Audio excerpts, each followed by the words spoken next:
Okay, well, hopefully we are live. Welcome everyone to the medieval cooking party with the Creative Contessa. I am the Contessa, and tonight we're going to be making two dishes. We're going to be making meatballs, medieval meatballs, and a medieval sauce to go with it. It will be nothing like the meatballs and sauce most of you in the world probably know today, so hopefully that will be an exciting point for you. So as always, if you're watching this as a recording and you have questions as we go along, if you pop the questions in the comments, I will be able to get to them. Otherwise, if you're watching this live, welcome. If you have any questions as we're going along, pop them in the live chat and I will endeavor to answer them, although sometimes the chat moves a bit quickly. So I am dressed today in my 15th century Florentine attire, even though we're going to be reading a late 14th century French source. Actually, we're going to be working from Le Ménager de Paris, the Goodman of Paris, which was this really fascinating manual of household management that was composed in 1391 by an elderly burgher of Paris for his young bride. They were freshly married, and according to our Goodman, he claims that she approached him and begged him to teach her in the ways of good household management so that she could be the best wife possible. He therefore sat down and composed a 400 plus page tome describing everything he felt she would need to know to lead, manage, and operate the perfect 14th century household of an upper middle class family. Now, the wife in question is, according to him, actually of the minor gentry. He is just of the merchant class, so she technically is higher ranking than he is, but he's wealthier than her. And so it was one of those matches where she brings the prestige of rank to the table and he brings the prestige of money to the table.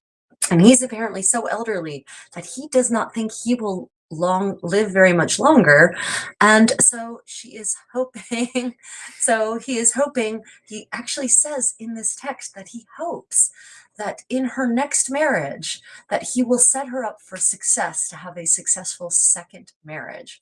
So this text is actually very considerate. It's very condescending in the old sense of that word, and it provides us with an amazing window into the past, into daily life, into the operations of a middle-class household in the late 14th century. And we know that this work gained popularity because it is copied all throughout the 15th century. So even though it's composed in 1391, we have copies of it going into the end of the 15th century, which means that this work that he composed for his wife actually had a broader audience than that. It's divided into sections. The first section, a very long section, is about morality and talks about how to behave as a wife, as a lady, in order to maintain her honor, and how to be the most appropriate middle to upper class lady of Paris that one can be. And he does this by providing a variety of morality tales. And so the Ménager de Paris is also a source for actually some very interesting medieval folk tales, some of them alarming, some of them touching. For instance, there's one tale where he talks about how a husband who discovers that his wife has been unfaithful to him should treat her with mercy and should treat any children resulting from that infidelity as his own. It's a very interesting window into the psychology, the actual psychology of the 14th and 15th century, and it counters most of the horrible misinterpretations and misconceptions about medieval life. So there is also in this book, the Ménager de Paris, the Goodman of Paris, there is a very long section on food and cooking, and not just food. I highly recommend reading this whole thing, in part because it actually talks about how to decorate a table for company. It talks about the kind of staff you're going to need to host a big dinner, what we might call a feast or a banquet for guests of honor. It talks about all the positions you're going to need, all the equipment you're going to need, including for cleanup, prep and cleanup and service. So you can actually, if you really want to truly recreate a medieval feast, in all the details, then the Ménagier de Paris is absolutely your go-to source for those kinds of details, because there are many, many, many treatises on cooking, on recipes that have survived from the Middle Ages, but not nearly as many treatises that actually go into the details of hosting as the Ménagier does, as the Goodman of Paris does, right? So today we're going to be focusing on two recipes. As I said at the very outset, we're going to be focusing on a meatball recipe and then a sauce recipe. And if we do well, we might do two sauce recipes. We'll see how things go, right? So I'm just going to show you our ingredients here so you can get an idea of what it is we're working with. Oh, sorry. Right, so we have our lamb, we have pork, we've got parsley, eggs, we have spices. Right. And so from this, we're going to make a very lovely and delicious meatball that is a combination of lamb and pork. So the first thing I'm going to do is actually read the recipe from which we'll be working. And if you are one of my patrons or channel members, then I sent you all the recipe for the meatballs. So if you want to go check that out, you can find the recipe and follow along in the original text. So I'm not working from someone else's redaction of this recipe. Today we're going to be redacting it together. So I'm also going to show you how it is you go from a medieval recipe with all of its vigor, all of its vaguenesses, and how you can come to a final dish, right? All the considerations. So first off, the name of this dish in French is pomo, which literally means like apple-like things, right? So that should tell you something. It gives you a little clue to something about this dish at the beginning. Pomo, in English, says, take the lean part of a leg of mutton raw and as much of the leg of a lean pig, and let them be minced together very small. Then bray in a mortar ginger, grains of paradise, and cloves, and scatter the powder on your mincemeat, and moisten it with white of egg without the yolk. Then knead the spices and the raw meat with your hands into the shape of an apple. Then, when the shape is well made, set them to cook in water with salt. Then take them off and have skewers of hazelwood and skewer them and set them to roast. And when they be roasted, have parsley braid and pass through a strainer and flour mixed therewith, neither too small nor too thick, and take your pomo off the fire and put a dish under them, and grease your pomo by turning the spit over the dish, and then put them to the fire as often as need be until the pomo be quite green. Welcome everyone. If you're just joining us, today is Medieval Cooking with the Creative Contessa. I'm the Contessa, and I have just finished reading a translation of the original recipe from which we will be working today. So let's talk about this bit by bit, right? So the first part, it says, take the lean part of a leg of mutton raw and as much of the leg of a lean pig. Now, this is really important because there are many meatball or meat patty recipes from all across medieval Europe that actually start with cooked meat instead of raw meat. And so the fact that we're starting here with raw meat and that it specifies it is interesting and different from many other such recipes. It also, the other thing that we should note here is that it says take the lean part of the leg of mutton. So that means I'm going to be cutting away a bunch of the fat that you may have seen in our leg of mutton here, and as much of the leg of a lean pig, which means we're going to be doing basically the same amount of pork and the same amount of mutton, right? And in this case, this recipe sounds complicated. I know it does sound complicated. We'll see how it goes. The recipe does sound a little complicated, but I think once we get moving along, you'll see it's not as complicated as that. So some of the cooking steps are a little complicated. And basically, as I look at this recipe holistically, the basic steps are as followed. We will need to use a knife to mince our meat. And for those of you who speak British English or English in some other parts of the former British Empire, this is why it is called minced meat and not ground meat, because before there were meat grinders, there were no meat grinders. There was a knife. You used a knife to mince raw meat into tiny little bits to then form it into loaves and patties and meatballs, etc., etc. So we will be mincing the old school way, not using a meat grinder, because in the 15th century, in Western Europe at least, there are no meat grinders. Doesn't exist. You mince your meat with a knife. So we'll be doing that. And as I mince along, I'll talk about the way I mince meat, and also I'll talk about some other historical things. Right? So yeah, there's actually going to be quite a bit of handwork with this. So the first thing we're going to need to do is cut roughly equal amounts of lamb and pork. And I say roughly equal because yes, they had scales in the Middle Ages, and some recipes do actually call for weights of, not volumetric, but weights of spices. So for instance, an ounce of sugar and an ounce of salt or something like that, right? So clearly any recipe that calls for ounces must be working in a kitchen that has scales. But you'll notice this recipe does not call for scales, doesn't say anything about the scale. It just says take as much.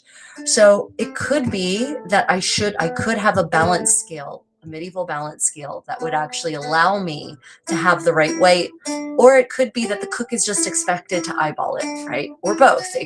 As with modern cooking, some people live by the measurements and some people live by their intuition. I'm more of an intuitive cook than I am a by the rules cook.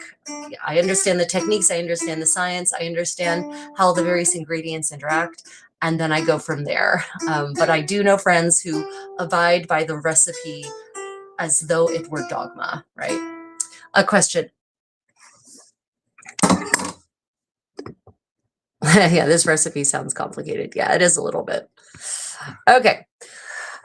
So first thing we're going to do then will be to mince our meat. So we'll have to mince our meat, and then we'll have to grind some spices. And for that, I do in fact have a granite mortar and pestle. Now, medieval mortars and pestles would have been either wood, or more likely to be wood or brass than granite. I have neither a wood one nor a brass one at the moment. I'm hoping to procure a brass one and or a giant wooden one, because in medieval Europe, they did have the mortars and pestles in the kitchens. They were massive, and that you stood while you actually braided the spices, because you had a pestle that was basically you-sized. And so it allowed you to really get your body into it and grind the spices with all of your strength, right? So it meant that it was really easy to grind a large amount of spices very quickly. Whereas with this smaller countertop one, it's a little more work. Thankfully, granite is heavy, so there's that. Right, but it is, as far as I am aware, I'm not aware of evidence of medieval mortars and pestles in Europe being made of stone. Ones I've seen are either some kind of metal, copper alloy usually, or wood, right? Okay, so we're grinding our spices, and then we will be sprinkling that over our meat and mixing it with egg white. Interesting, not egg yolk, just egg white. But this is what's interesting about this, is that there are many recipes that call for only the yolk. A lot of pie recipes call for only the yolk, for instance. So it makes sense that there would therefore be some other recipes that would call for only the white. That would allow you to use all of those ingredients and not have to waste or throw anything away, right? Then we'll be cooking them in water, so we'll be parboiling them basically, and that makes total sense for many reasons. One, medieval people understood that parboiling anything and everything, meat, vegetables, somehow produced better and more salubrious results, meaning that you would be less likely to become ill from anything prepared that had been parboiled, that involved a parboiling stage. Now, this is because, especially on the vegetables, many vegetables were fertilized with night soil.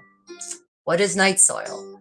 Night soil is human excrement, right? And there were literally gong farmers, people who went around in cities and towns and collected up people's night soil. They cleaned out their middens, and they collected the fecal matter, and they actually sold it as fertilizer to farmers. So as you can imagine, that can have very deleterious consequences when it comes to eating anything that isn't cleaned properly. And so at some point, I don't know how far back, I don't know at what point people realized that you should parboil things, and it resulted in better outcomes health-wise. But by the Middle Ages, it was established. All vegetables are parboiled, and most meat is parboiled as well. So the fact that we are parboiling these meatballs before roasting them makes total sense.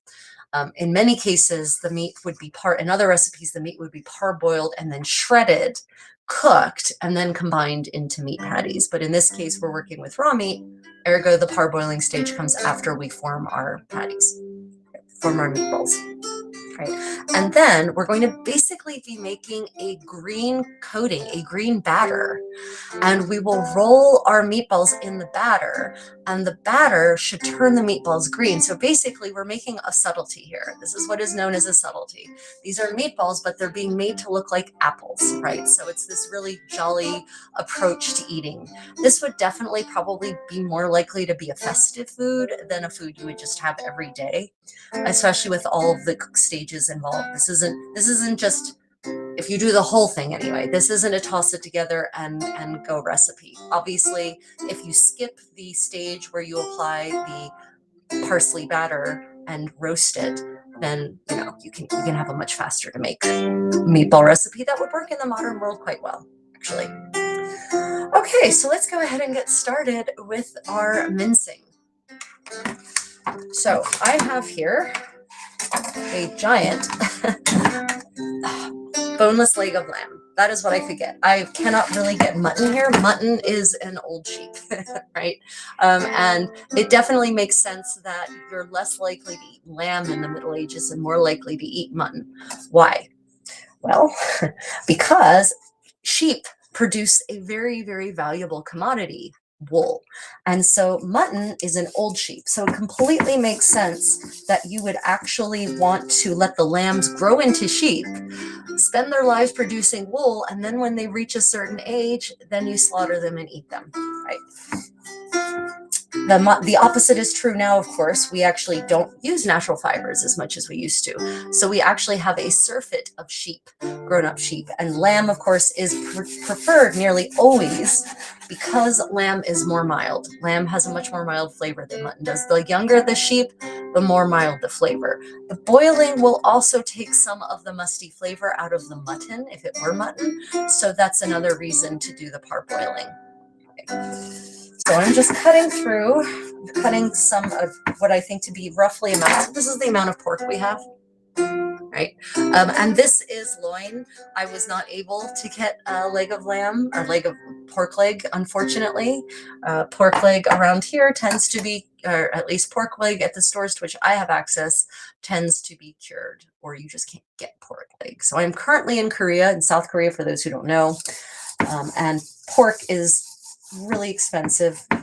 So I have actually procured this pork from a place to which I have access, but some other people don't. And there was no leg of pig. There was no pork leg there, unfortunately. Pork leg often is the ham, by the way. Ham is part of the pork leg, and that nearly always gets cured. It's very hard to find an uncured ham these days. And it's even harder to find pork leg itself because, again, that's a joint that a lot of Americans, especially, a cut of meat that a lot of Americans especially just don't want. And so, those hocks and those legs, they get smoked. And again, this isn't supposed to be smoked. It should be raw. So instead, I went with some pork loin, and I'll just cut off the fatty bits, and I will cook them for myself because I love the fatty bits. So this looks like it will be about the same amount of lamb versus pork, right? But I also have to take into consideration that I'm going to have to cut away a bunch of this fat because it says the recipe specifies lean leg of mutton. So I should probably cut a little bit more off. Unfortunately, I pulled some of the lamb out of my freezer. The first batch of lamb I was going to use for this, it turned, apparently at some point my freezer must have died and everything defrosted and then froze again because the lamb that I pulled out at first was rancid, horribly rotten, like vomitously malodorous. So I had to move on to another cut of meat that was still frozen solid, as this is. So hopefully this will, by the time I finish mincing the pork, hopefully this will be somewhat soft. Yeah. If I were slicing this really finely, frozen is much easier to slice. Frozen meat is always much easier to slice than defrosted meat or than room temperature meat is, but we're not slicing, we're mincing. Mincing is not really easier if your meat is frozen. Okay, so I'm just going to go ahead and move this so that we've got a little bit of a down angle. There we go. Just raise this up. Okay. Still figuring out the angles for this. Okay, there we go. Great. And I'm going to go ahead and put away the rest of my lamb.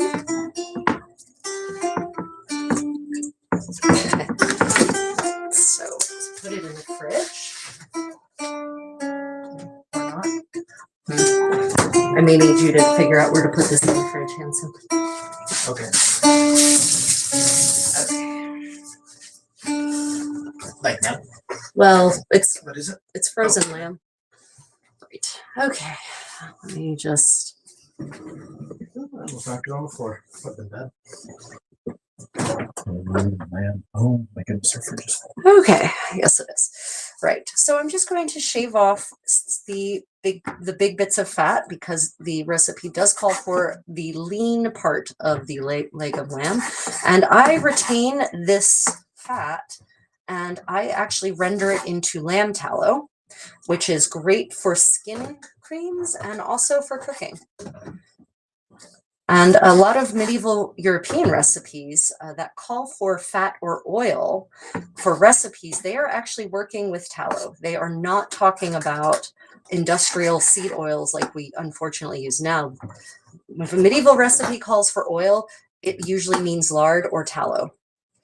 If you're in the Mediterranean, then oil could also mean olive oil, but sometimes it will specify olive oil. But for cooking, olive oil is really not the best choice for cooking because you want something that doesn't transmute under high heat, and olive oil does transmute under high heat because it is contains monounsaturated fats, which means that there is one molecule that is unsaturated and that will basically morph under heat, and that's what will create a rancid flavor if the heat is too high. So really saturated fats are the best for high heat cooking.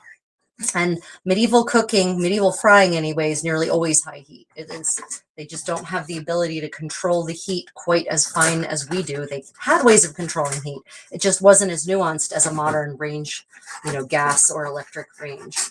So the heat was much more likely to be high. And so for high heat frying, you always want saturated fats.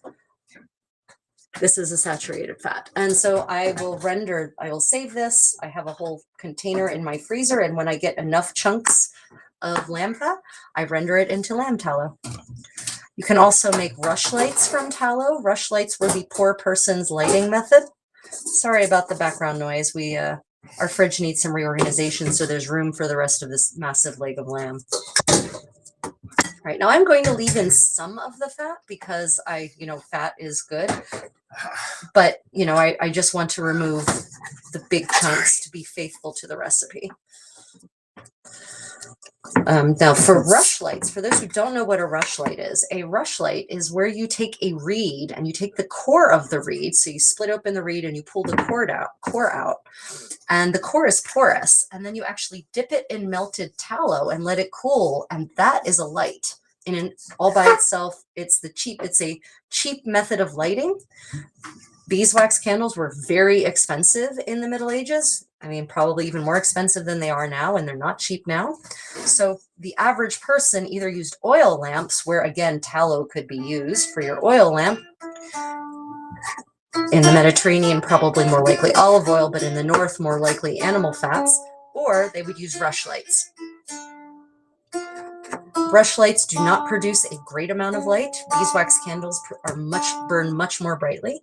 So, to actually have a feast where you have beeswax candles lighting the hall is conspicuous consumption at its finest. But the Ménager de Paris actually talks about purchasing lighting for dinner, and he talks specifically about torches to light the space. So, and that's not the only place in a medieval source where I have seen a mention of torches being purchased to light a hall for a feast. So the idea of having, torches and sconces on the wall to provide lighting during a feast is not just a Hollywood imagining. That is actually a documentable practice. It's nice when Hollywood is accidentally accurate and authentic, because pretty certain no one producing any Hollywood movie has ever actually looked at a primary source and abided by it. Okay. So you can see the amount of fat that I've managed to cut away here. Just this little bit of lamb, and I already have this big pile of fat that will eventually be rendered into tallow. And to turn it into tallow, you just chop it up into finer bits, and then you braise it on a low heat. You don't want to boil, ideally, if you can prevent it, until the fat literally melts out. And then you let the water cool, and then you scrape the fat off of the top, and the fat that cools on the top of the water is your tallow. Now tallow is a saturated fat, so if it's cool, if it's not warm enough, it will be pretty solid. So you might want, if you want it to be softer and use it as a skin cream, then you can melt it together with, say, some olive oil, and that will make it much more pliable and much more spreadable on your skin. Okay. Okay, fat has been cut off, mostly. Just get this one last little piece. The other thing we're probably going to have to deal with as mincing this, and we'll deal with it as we go along, is the silver skin, right? So the silver skin is these layers of this membrane in between the muscles, right, that encapsulates the muscles, actually. And it is pretty, it fights pretty hard. It takes a long time for silver skin to break down. So ideally, you don't really want the silver skin in your product, in your dish, unless you're stewing for a really long time. Then silver skin is okay. So I'm going to wait until this defrosts a little bit more. Of course, defrosting is something a medieval person is unlikely to have had to face. They had larders, which were cool rooms, usually subterranean cool rooms, basically like some of you might know it as a root cellar. So they had ways of keeping things cooler, but that isn't going to freeze your meat unless you live, say, in Scandinavia, where your larder probably would actually involve freezing. So it's unlikely that a medieval person would have to contend very often with frozen meat. So while these pieces just come up to hopefully soften up a little bit more, I'm going to go ahead and work on the pork. So this is actually loin, so it's pretty lean. It's trying to focus on getting some leaner meat. So I'm just going to cut off, I don't have to cut off, pull off this chunk of fat, and I'll cook that up separately because I love the fat. Right, so pull that off. We've got some bone here in this part, so I'm going to have to do some knife work to actually cut the meat away from the bone on this side. Right. And the bones, medieval people would have saved the bones for a number of things. They would have turned the bones into bone broth, into stock. They could have used them to produce tools, certain kinds of tools, needles, kind of thing. Although by this period, there isn't very much. By the 14th century, I haven't really seen any evidence of fish bone needles in Western Europe. So it's less likely that fishbone needles would have been in application, but they would have definitely used the bones to make broth. It's referenced all the time to make broth from bones.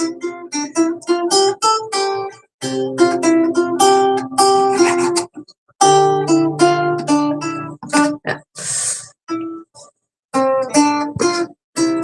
Am I missing any comments, Hanson?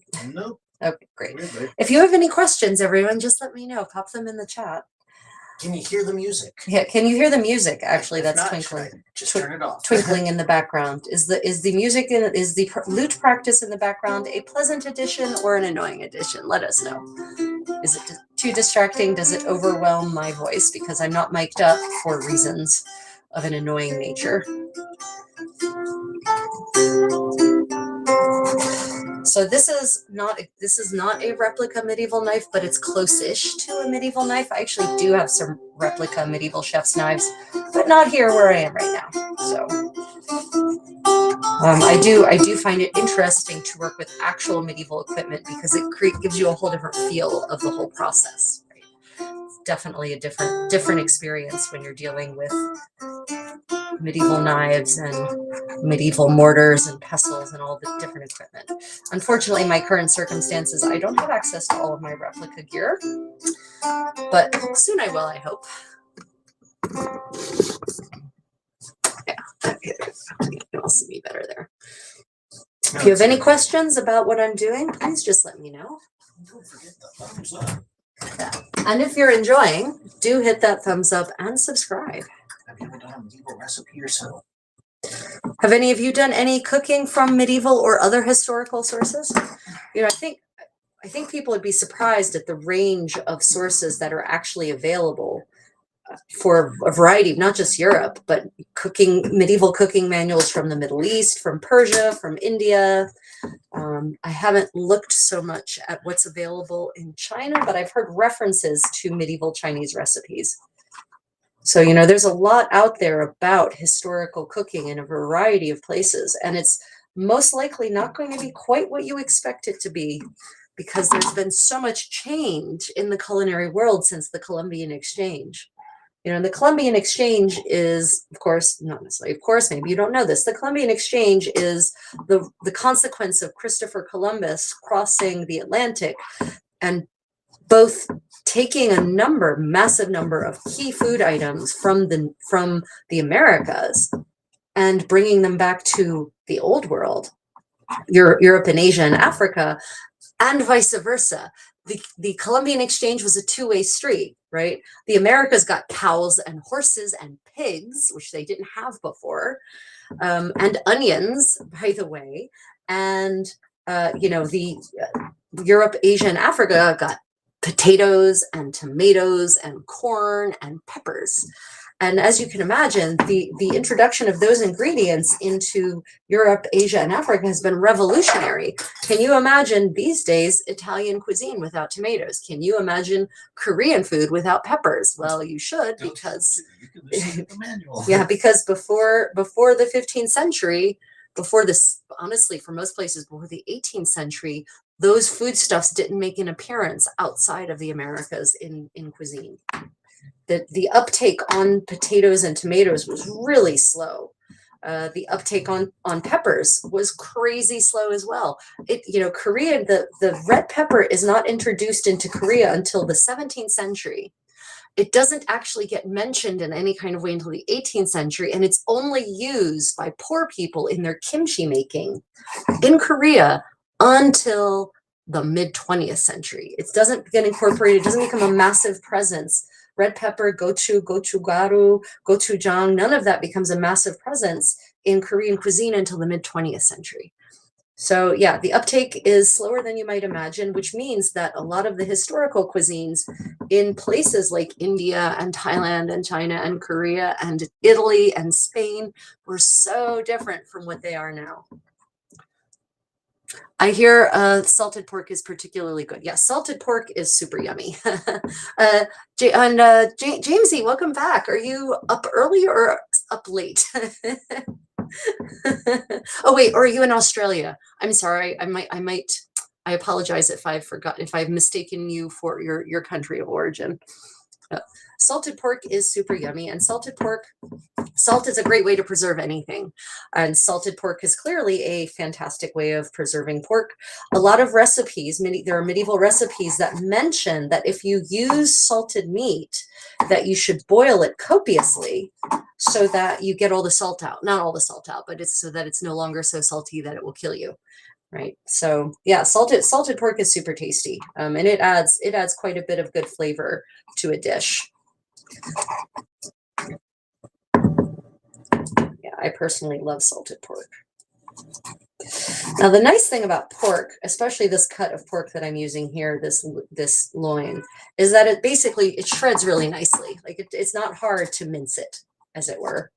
It's mincing on its own pretty beautifully. And I'm just trying to remove it from the bone, and just the process of removing it from the bone with this knife. And so I'm sticking to this knife because I'm trying not to use any of my really modern style knives, so that you can get more of a feeling of,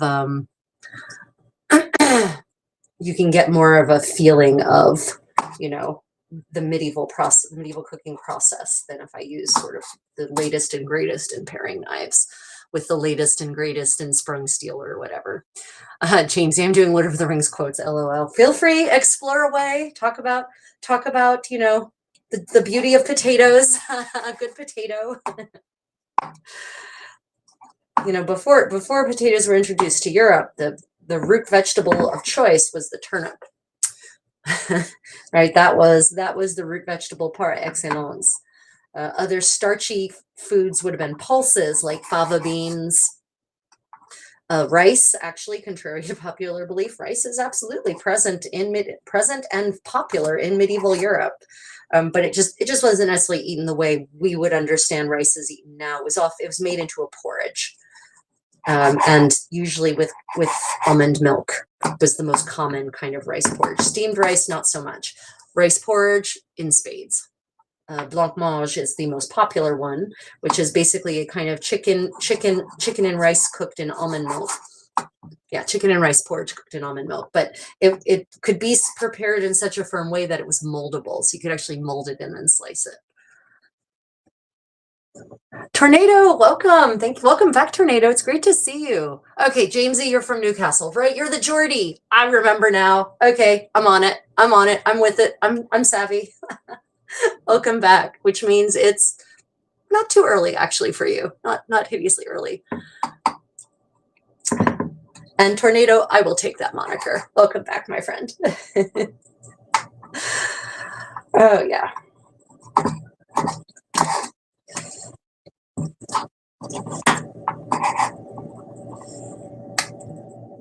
So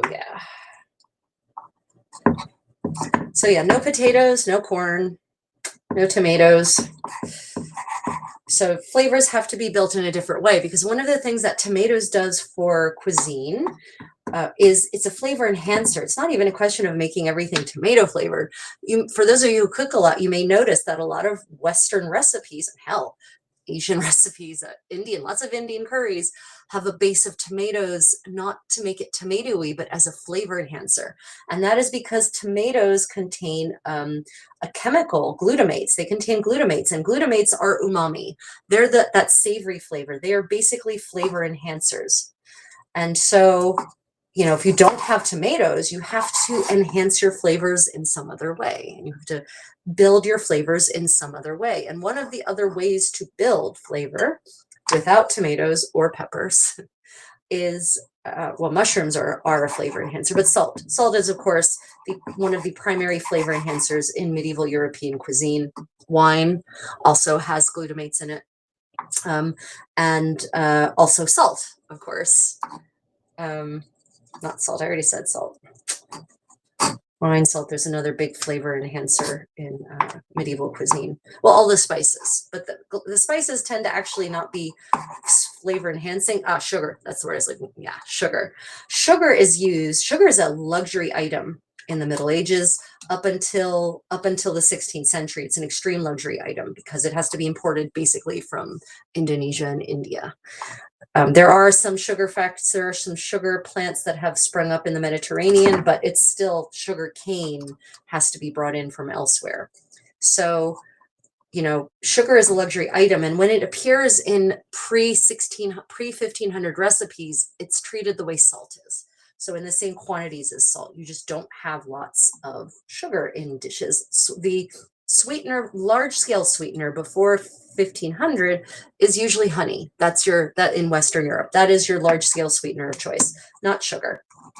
And even then, honey is expensive too, because there's no industrial production of bees. So there's no industrial production of honey. So even there, honey is still somewhat of a luxury item, because wild honey is not something you can just get all year round, for instance.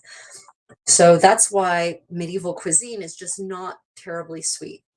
Now, in the 16th century, it all changes because the Portuguese colonize the Azores, and they set up Madeira as a colony, right? And they build sugar plantations en masse. And so they start mass producing sugar in this 15th century locally, middle of the 15th century. And it's what is called in their history as white gold. And that's one of the things that leads to the rise of the Portuguese Empire. And it's what allows them to start navigating much further afield, because suddenly they have the resources because they're selling sugar, right? It was sugar that funded a lot of Portugal's colonial activities and mercantile activities, because they set up their own sugar plantations in the Atlantic there off the coast of Africa. And so once sugar becomes much more plentiful and much more available, well, that changes everything. Suddenly we see the rise of cardiovascular disease, diabetes, obesity, teeth are rotting out of people's heads. Queen Elizabeth was notorious for her black teeth because she loved sugar so much. She would eat sugar plate, which is basically, it's literally just like sugar and water turned into a paste and then used to make sugar sculptures. And part of the Elizabethan luxury dining experience was to retreat to a special room in your palace or manor house. And that was just where there was this massive display of sugar sculptures and just eat sugar. Blah. So gross. But they loved it. And of course, fruit preserves kick off in earnest in the 16th century. Lots and lots of sugar to preserve that fruit. So that's where you get the rise of marmalades. And so, you know, lots of sugar suddenly enters the European diet, and it's kind of all downhill from there. Right? Yeah, the medieval diet is much healthier than the modern diet is in many ways. Now, granted, the wealthy people who are eating just meat and more meat, they're not the healthiest either. They're developing gout. But actually, middle class people and the peasants eat a pretty damned healthy diet. And the peasant diet in the Middle Ages is actually much meat heavier than most people expect. So I just read some interesting numbers about this. They've done some scientists, researchers, historians have been doing meta studies of records of food consumption across medieval Europe. And it seems that in the average meat consumption for a peasant, so that's a farmer, by the way, for a peasant in the 14th century is 100 kilograms per year. 100 kilograms. In the 19th century, in England, for instance, the average meat consumption is 20 kilograms. So that underscores what I keep saying about poverty in the Middle Ages. It's not what people think it is. The Middle Ages is not a period of extreme poverty. The 15th century in particular is a period of high standard of living across the board, because it's after the Black Death. And so wages are high, labor is in high demand because there's a shortage of employees. There's a shortage of labor, of workers, because everything is massive 50% die-off during the Black Death. So wages are high, rents are low because there's now a lot of empty space because massive die-off thanks to the Black Plague. And so standards of living just shoots up in the 15th century for everyone. Granted, if you're living in places that are war-torn, like, say, France, where the Armagnac Knights, the literal robber barons, are coming through and looting your farm and raping and pillaging and doing all the horrible things, then maybe your standard of living isn't so great. But in terms of economics, yeah, the 15th century is a pretty great time to be alive. So I thought that was really interesting that, in the 14th century, the average meat consumption across all levels was about 100 kilograms. And that one was specifically actually talking about the peasant class, right? And then by the 19th century, it's dropped to 19 or 20 kilograms because of the poverty. Let's see, comments. Yeah, dentistry is interesting, totally. Peasants have worn out and ground out teeth while the wealthy have cavity. Yeah, so the reason the peasants have ground teeth, and that is true, we actually do see that a lot, is because the grain is stone ground, right? And actually, you do see the grinding. You see the grinding sometimes in the wealthy as well. So, grains are stone ground. You've got stone mills, stone grinding mills, right? And so their stone dust does still end up in it. There is a sifting process to sift it out. The lower classes can't necessarily afford to be eating bread that's been well sifted, because the sifting also takes away the bran, which means that there's less bulk. So you're actually you pay more in the Middle Ages for refined flour than you do for whole grain flour. Complete inversion of the modern world, right? So yeah, so that means that the wealthy people, their bread was generally made from fine white flour that had been finely sifted. And so there's not as much or no stone dust left in it, whereas the lower classes are eating bread made from whole grain flour, which is more likely to have stone dust in it, which is more likely to grind your teeth down. But yes, it doesn't result, it only results in cavities to the extent that, you know, not having any more enamel results in cavities. Yeah, the wealthy in the Middle Ages, the skeletons just don't have that many cavities. It's the cavity situation changes very heavily in the 16th century. Medieval skeletons tend to have really good teeth, alarmingly good teeth.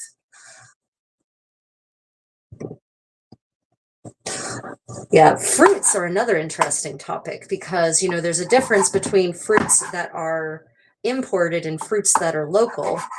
And then there's a lot of fruits that grow locally to various people that aren't necessarily edible. And I call those utilitarian fruits, right? They're the cultivars that are not sweet: sour apples, sour pears, sour oranges, right? They have very specific uses, but they're not necessarily what anyone would call fun to eat. It is interesting to think about a world in which fresh fruit is considered a delicacy, and is in of itself a sweet treat. For me, it is. For me, fruit is a sweet treat, because I cut refined sugar out of my diet years and years ago, and so now I find things like milk sweet. But you know, especially in the United States, where we, well, until recently, had access to cheap fruit. Fruit was considered, you know, a healthy food, not a dessert.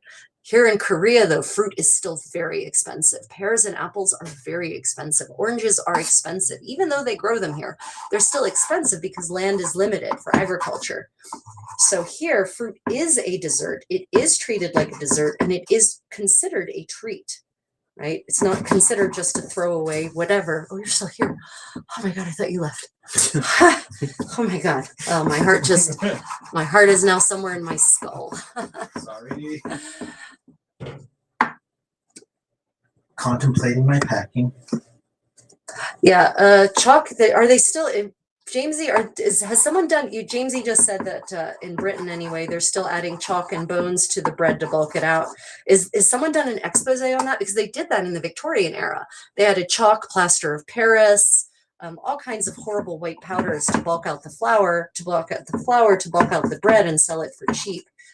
You know, they used to add in Victorian England, they used to add borax to the milk because it would make the sour taste. If the milk was spoiled, it would make it taste not spoiled, but the milk would still be spoiled. So there were all these children who were dying of food poisoning in Victorian England because their systems couldn't handle the bacteria that had grown, that were still there, but no one knew it because it didn't taste bad.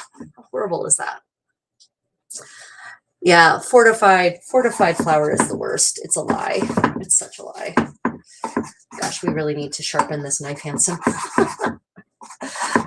All of our knives probably need a good sharpening, to be honest. Okay, so I know someone might say, oh, well, at least if it's dull, it'll be like a medieval knife. No, medieval people had very sharp knives. They literally, part of the kitchen staff, a big household would actually have someone whose sole job was to keep knives sharp. All the knives. And if you were a smaller household, you would send your knives regularly to be sharpened. Right? You just wouldn't have dull knives. Dull knives are dangerous, they're useless, they're frustrating, and they slow you down. So no, medieval knives were not dull. Someone made a comment under one of my videos at one point, the video I did on medieval dining implements. I'm like, nope, not true. I think that knives were dull anyways. I don't know. It's so frustrating to use a dull knife. It's so frustrating. Like right now, I can tell you just how frustrating it is to use a dull knife. It's also frustrating to not have all my fingers. You'll notice I'm still in a brace here.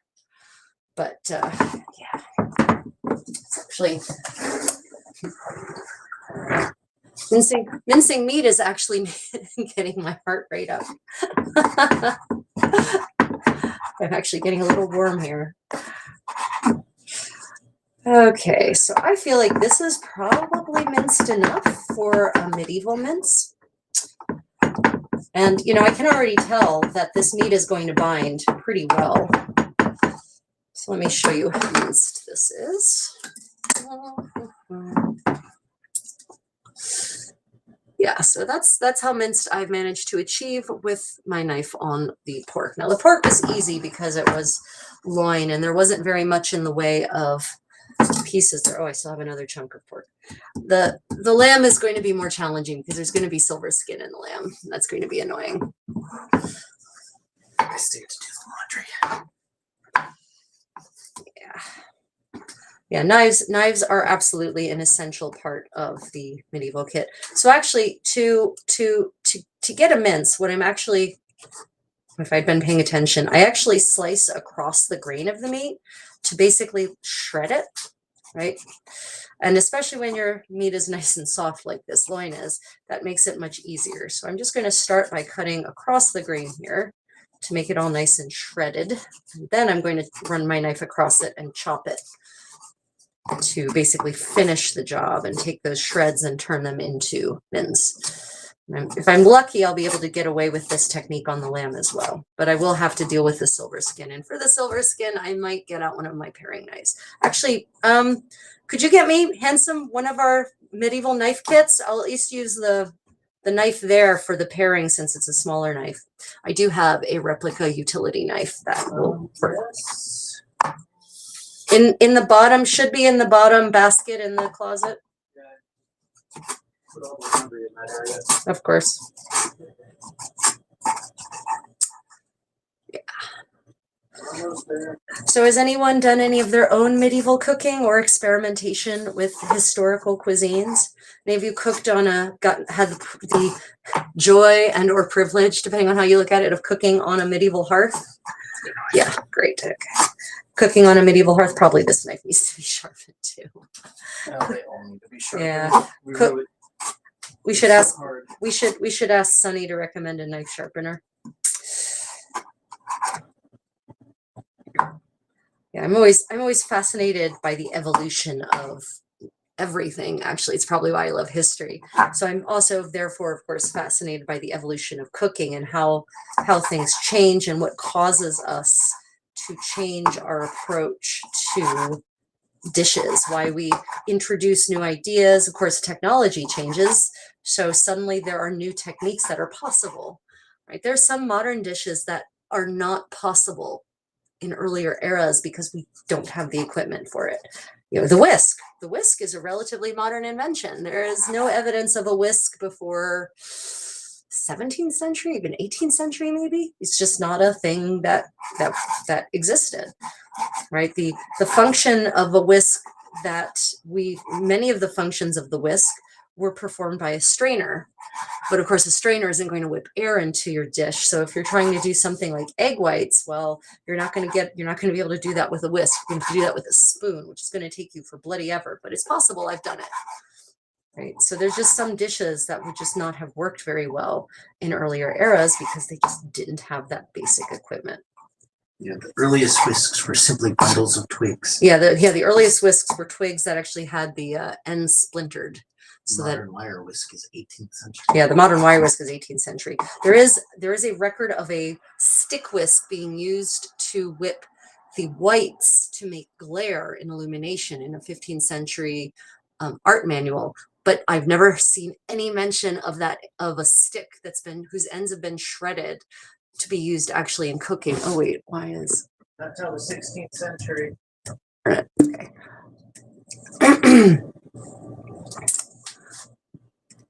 Says. Let's see. I learned so much from Ray Mears growing up. I will confess, I do not know who Ray Mears is, but you know, if that's someone who was one of these television cooks. Of course, in the United States, I grew up with a different batch of television cooks. I grew up with the Frugal Gourmet in America's Test Kitchen. Okay, so let me show you, yeah, that second batch went really quickly. Here is our pork. I'm going to scrape that into my little Turkish pottery bowl. Create more space on my cutting board. This cutting board is olive wood. It's actually from Florence. I bought it from a handcraft items shop right near the Ponte Vecchio in Florence. Tuscan handcrafts. So is this knife. Okay. Yes. Yes. Okay. So we're going to go ahead and do the same technique here. I'm going to just basically scrape across the grain, and hopefully that will do the thing.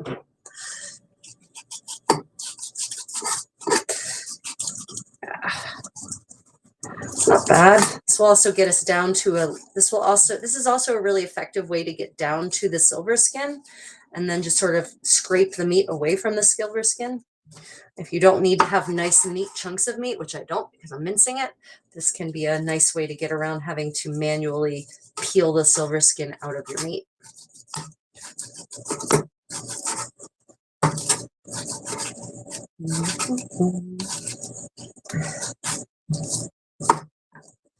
Yeah, see, I'm right down to the silver skin there, so that's great.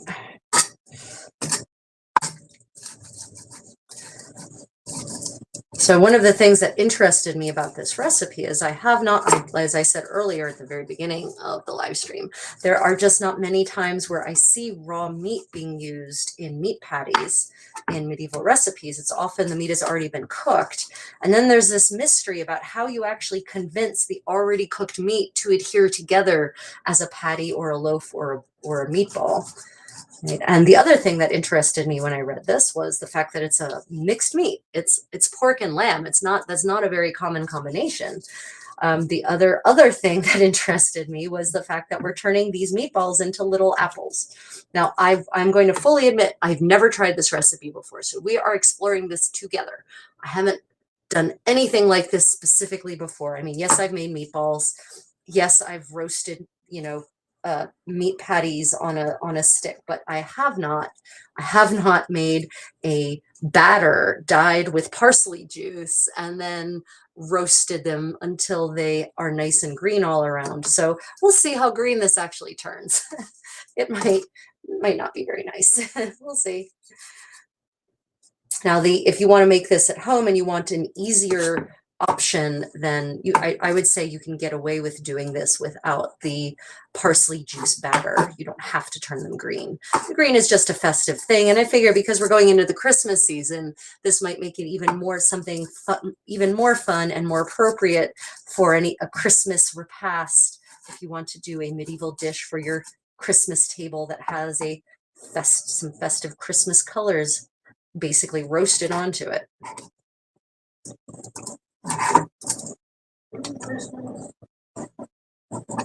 What, handsome? Yeah. Christmas, Christmas, Christmas, trigger the algorithm.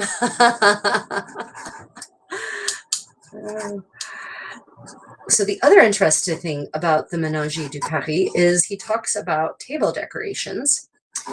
And one of the primary table decorations he talks about, and the hall decorations actually he talks about for a feast, is greens. And, this is something maybe modern people might think is either modern or don't think is medieval. But yes, apparently, according to the Ménagier, he actually instructs that there's people that they should go and purchase greens from a florist, basically, to actually then decorate the hall, to put on the table, to put on the walls. And so that would actually be a part of festive table decorations, are greens for the table. And, the greens should be seasonal. So if it's the winter, then obviously you're going to be going for whatever kind of evergreen things you have, pine trees, coniferous tree branches. But, if it's the summer, you have beautiful vines you can go out and collect. Right. So as charming and rustic as that may seem, it's actually was a part of high medieval table decoration. And in the case, the dinner he was specifically referring to was actually the provost of Paris was coming to dinner, which is basically the medieval head of Paris.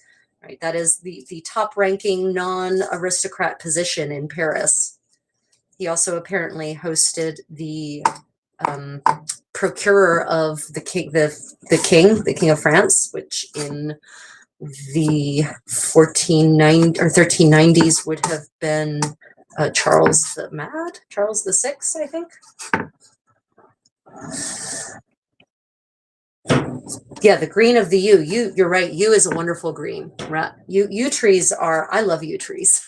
They have such an elegant look to them, right? They're very contained. They have a very specific silhouette.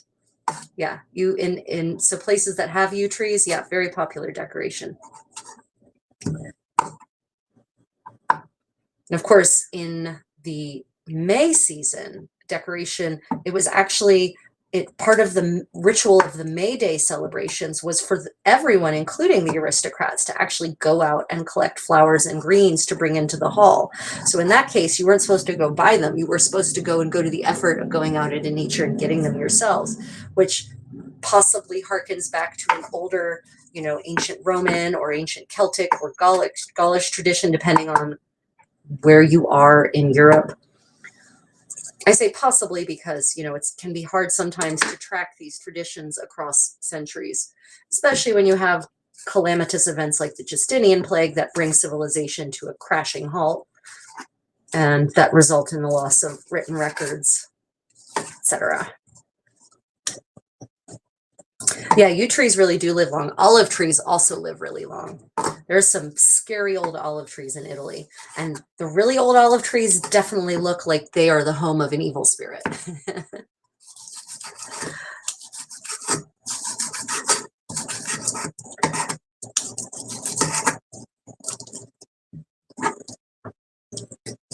So reading the instructions for the dinner, for a formal dinner, shall we say, again, what we might call a feast modernly, but isn't called a feast in the Ménage de Paris, because maybe a feast is considered to be too shishi for someone of his rank and station. Anyway, it was very interesting to see the care and attention paid to details like cleaning. So he talks about making sure that they have either procured or arranged to have enough buckets to do all the washing. And he said washing and rinsing, to make sure there's enough towels for that, to make sure there's tables for working on. Right, so once again, countering the myth of the filthy, unhygienic Middle Ages, a lot of the preparations involved in preparing for this dinner are all about keeping things clean, right? He talks about making sure that the linen is cleaned and pressed, right? By which I don't mean ironed, because they didn't have irons in this era, but pressed, neatly smoothed, right? He talks about making sure fresh, carpets are fresh and the rushes are fresh and everything is sweet smelling and wonderfully fair, as is the 15th century English word, fair. And yet still I regularly encounter all of these bullshit creators. I think they're AI usually, actually, with their bullshit statements about the filthy, horrifying hygiene practices of medieval Europe. It's just not true. I mean, in any era, there will be someone or some minority of people who have disgusting hygiene. Absolutely. But nearly always they are rejected by society and considered unclean and undesirable to be around, right? That's not part of the accepted standard. Bathhouses alone were super critical and a big part of medieval life. And they weren't just places for people to go and have assignations. Right? They were actually also places where everyone went to actually get clean and stay clean. The focus on sweet smelling and cleanliness was really important to across medieval Europe because of the prevailing theory of medicine, which was that of miasmas. And some of you have heard me say this. I'm going to say it again. Miasma is the idea that disease is carried, that contagion is carried by foul-smelling air. So with that as the basis of contagion and disease, ergo, the way to fight disease is to keep everything smelling sweet and be clean, right? So even though they didn't necessarily understand why, keeping everything clean helped increase health outcomes, it worked. And there's records of people purchasing herbs, sweet smelling herbs, to scatter around a room so that the room would smell sweet, and large quantities of them, no less. So yes, medieval spaces did not smell awful. Now, outdoor spaces might be a little gruesome for people from cleaner, more well-developed parts of the world. But there are many parts of the world to which I have traveled that smell pretty foul. And so I'm not certain that a medieval village or town would have smelled any worse than those places of which I'm thinking. Yeah. I mean, the thing that would make the outdoors smell not so lovely in a medieval city, which is not the medieval country, would be tanneries and dye works, because they used chemicals, fermented urine primarily, in large quantities, and so that smell would be pretty overwhelming. Also, anything involving horse manure or manure, any kind of fecal matter as a primary product, would probably also not be terribly wonderful. And of course, you've got animals in the cities, which you don't really have anymore for the most part in the developed world anyway. And so, animals are going to defecate, and they're going to defecate wherever. And unless someone is going and cleaning that up regularly, it's going to not necessarily smell the most wonderful. But I will tell you, I've been in many parts of the Mediterranean where I encountered not just any animal feces, but human feces, kind of just out and about baking in the sun. So yeah, again, we're not necessarily as much better as our medieval forebears as we would like to think in that regard. Let me see. In times of economic depression and in cities, you can't deny. Yeah, absolutely.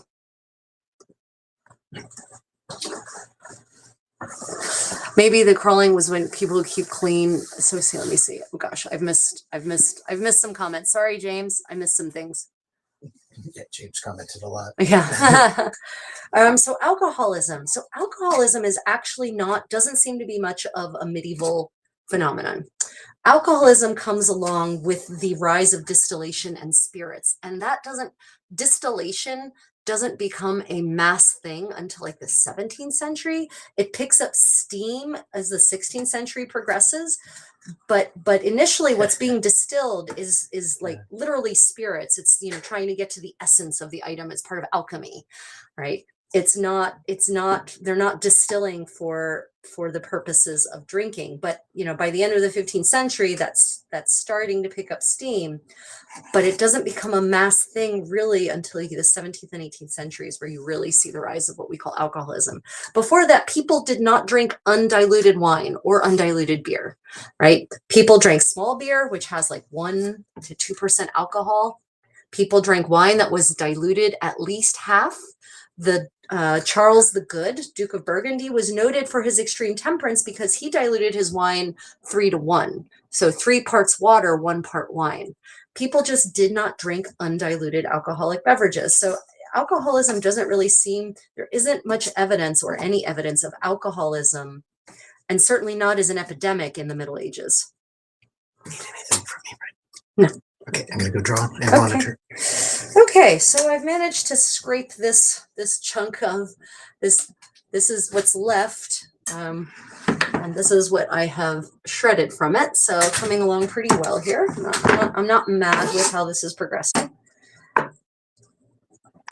but this is why. Oof, sorry, that's going to be loud, and I don't want that to be loud for you all. I'm going to grab a towel and put it under.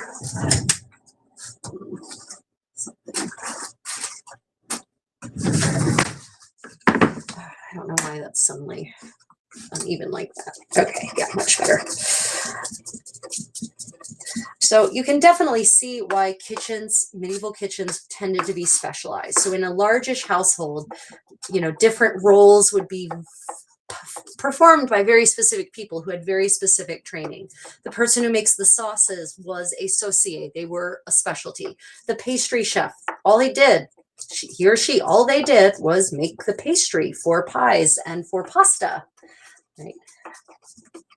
You would have someone who specialized in roasting meats because that was its own art as well. You would have someone who specialized in stews, right? And you would have scullions, you would have, undercooks basically, whose sole job was to prepare the ingredients, to cut and chop and bray, as they say in 15th century English, 14th and 15th century English, to grind things.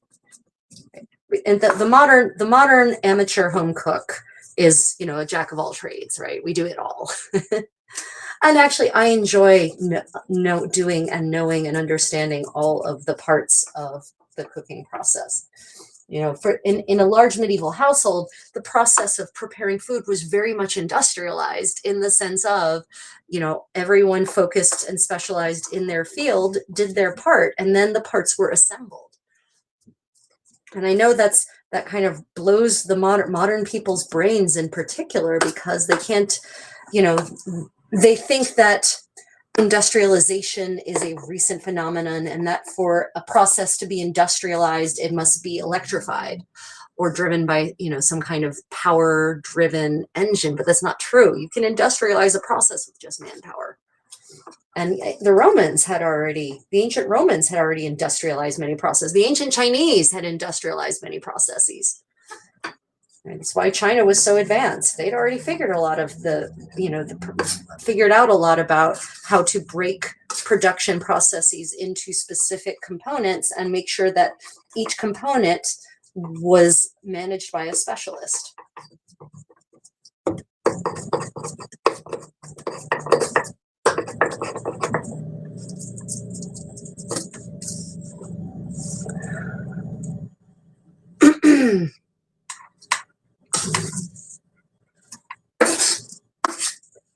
James, you said you're you love digging for old bottles. I mean, that's got to be dangerous. So James says he loves digging for old bottles. A lot of those have lead in them. So do you wear gloves when you handle them, or are you not so concerned about that? And are you looking for specific kinds of bottles? Yeah, the Victorian bottle, there's a lot of interesting bottle. My grandfather had a collection of antique bottles from, variety of medicines from the 19th century, for instance. My grandparents actually owned and operated an antique store before I was born. But by the time I was born, the antique store was closed, but still they had many antiques in their home. So I grew up surrounded by antiques. It might be why I'm interested in living history so much. It's your fault, Grandmom, your fault. Okay, so I can see here there's some bits of silver skin that have kind of gotten shredded into the meat.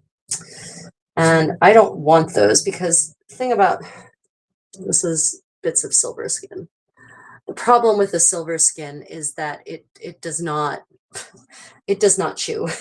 It will just wrap around your teeth and become very annoying. So I'm going to try as much as I can to pick out any bits of silver skin I happen to see as I'm cutting along. Silver skin will break down. It will eventually cook down and soften, but I mean hours of low temperature cooking in water usually. So yeah, getting rid of it at this stage will make the eating experience much more felicitous for everyone. Okay. See, silver skin.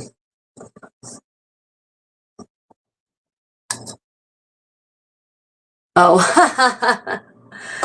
6 feet under, eh? Yeah, I get it, James. I totally get it.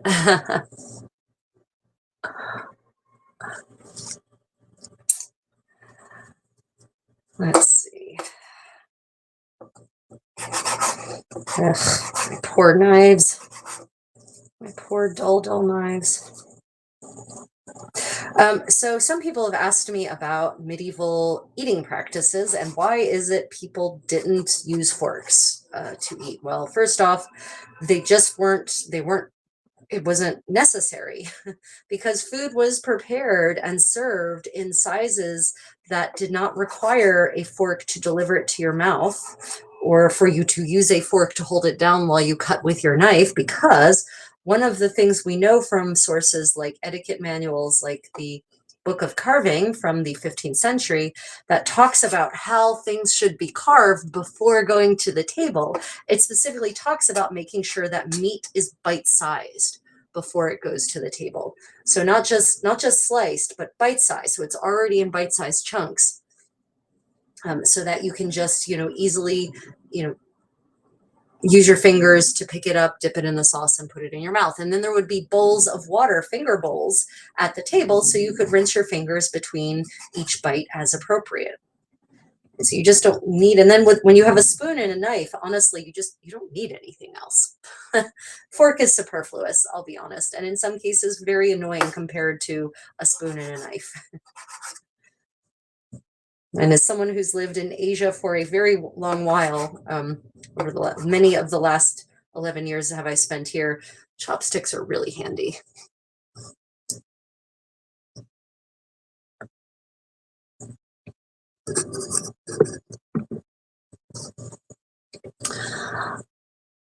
Yeah, and as James says, it's easier to tear your bone. It is easier to tear meat off of bones by your fingers, and the meat should generally be cooked according to the recipes. It should be cooked until it's tender, right? So you shouldn't have to fight with it at all. I think the problem is a lot of meat, that's the way meat is preserved modernly, it is not cooked until it's tender. So yeah, there could be a completely different set of expectations about the texture of meat, right? When you rotisserie roast a joint of meat for a long time, it just gets soft. It gets soft and it gets tender and it gets really easy to eat, and you just don't need to do much to it in order to make it, to transfer it from plate to mouth and make it easy to chew and swallow.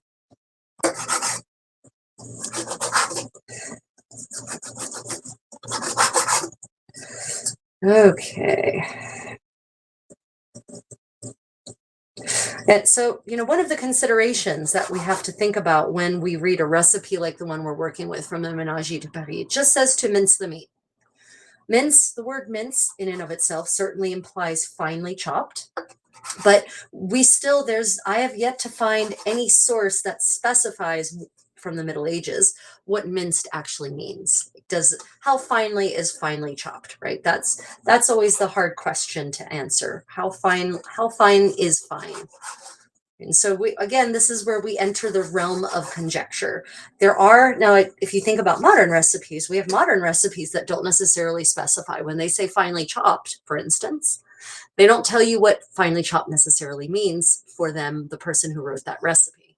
So yeah, just like modern recipes don't necessarily give you all the details, medieval recipes don't either. There's a lot of assumed foreknowledge. One bit of foreknowledge is that you've actually eaten this dish or you've seen something like it. So you kind of already have a clue of what it should look like and how it should taste. Right. Okay, so actually it looks like, so here's the amount of pork I have, and it actually looks like the amount of lamb is almost the same. So I might not need much more of this lamb. So I might be putting some of this lamb back in the fridge. I'm going to do just a little bit more lamb. I feel like there's a little bit more there that needs to balance out the pork.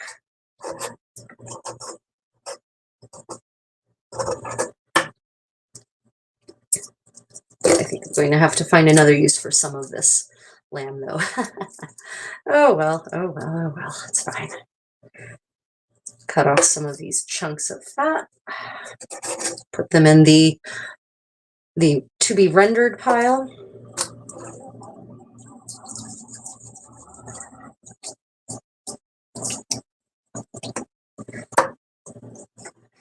Let's see. So for those of you who are out there, have you eaten any authentic medieval food, or food that is as authentically medieval as we can get based on, the level of knowledge that we have, the resources that we have, and the ingredients that we have?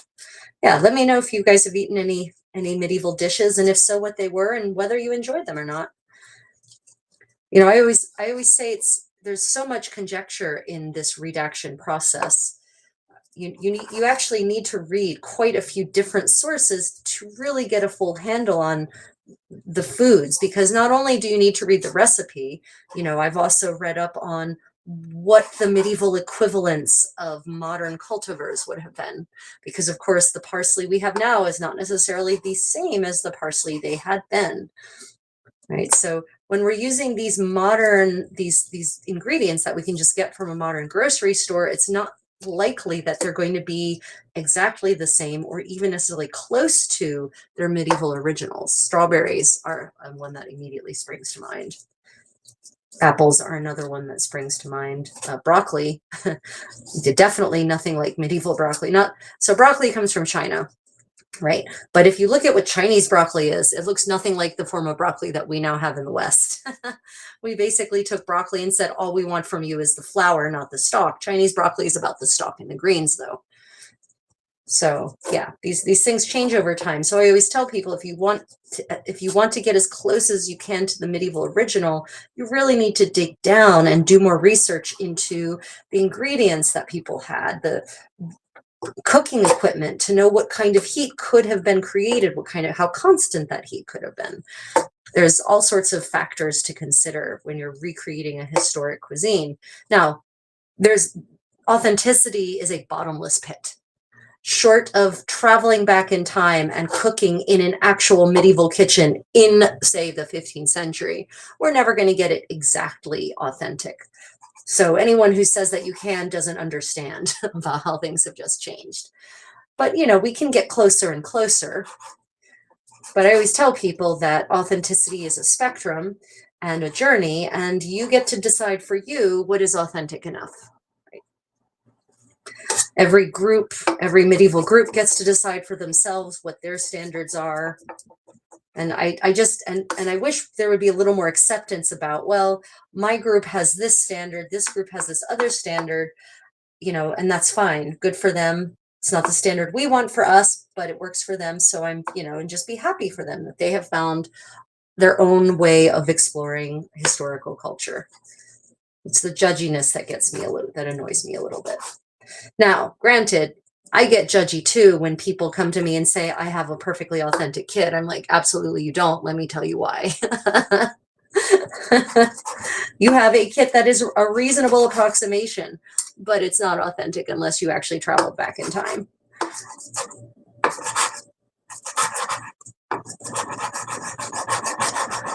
Yeah, even the fruit. Yeah, exactly. Everything has changed. Even the fruit, 100%. The cultivars are different.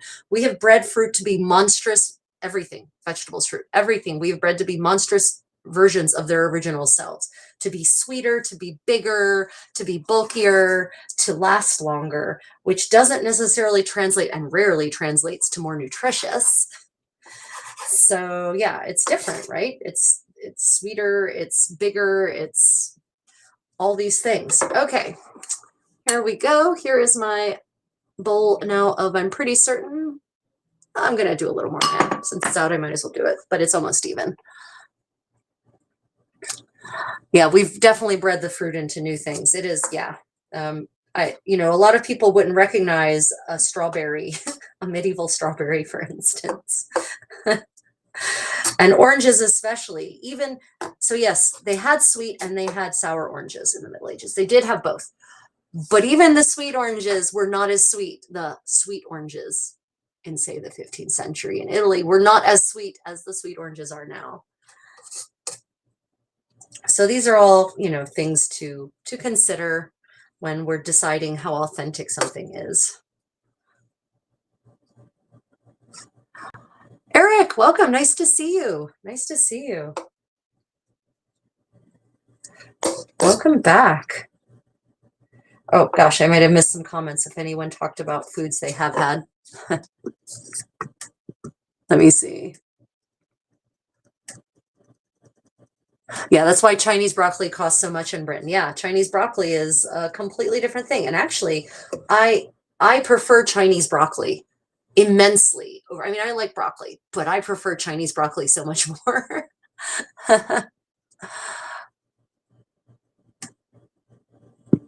So yeah, James, this is an olive wood board. I got this in Florence at actually outside the Ponte Vecchio on the Florence, not the Oltrarno side, and it is literally a shop that sells artisanal items from Tuscany. So it is olive wood, and yeah, I love that it still has the olive wood bark on this part of it. And actually, the handle of the knife is also olive wood. Got this from the same shop. Yeah, James, I don't disagree. This is the funny thing. I'm an environmentalist. I'm a practical environmentalist, though. It's not about tree hugging, although I do love trees. But for me, being an environmentalist is selfish because I would like an environment that is clean and breathable and beautiful for me and for everyone else. Um, you know, so therefore, making good environmental choices means that my world is pretty for me. Like it's not a philanthropic, it's not an altruistic motivation. I don't understand people who are not selfishly environmental. Because yeah, as you say, James, the world doesn't care. Like seriously, the earth, the planet doesn't care if we heat it to the boiling point, if we pollute the air, if we make the water acidic.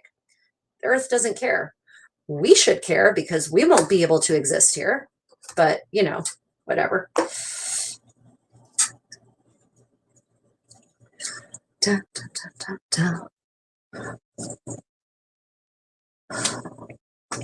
I just want to say I love the period outfit. I used to DM D&D for a group of friends and went out of my way to cook as authentic medieval meals as I could for dinner every session. Wow, that is super awesome. What kind of things did you cook, Ved? That sounds awesome. Yeah, I guess. So this, just so everyone knows, this is my left hand, right? Yeah, no, I am right-handed. I am ambidextrous. I have taught myself to do things with my left hand as with my right hand. But right now I'm very glad that I'm actually right hand dominant since my left hand is a little bit out of commission at the moment. Yeah. Okay, just a little bit more.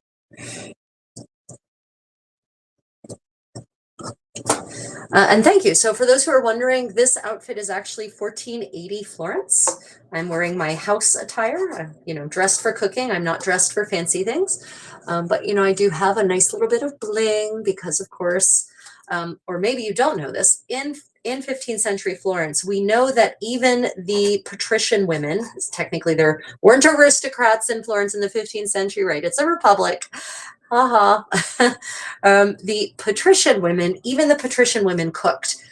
They actually went into the kitchen and helped do the cooking. And we know this because of letters between mothers and sons, between husbands and wives, where the wife talks about specifically herself cooking and preparing things that she has then sent ahead to said husband or to said sons. So it is perfectly authentic for me as an upper crust Florentine lady to be cooking as you see me right now.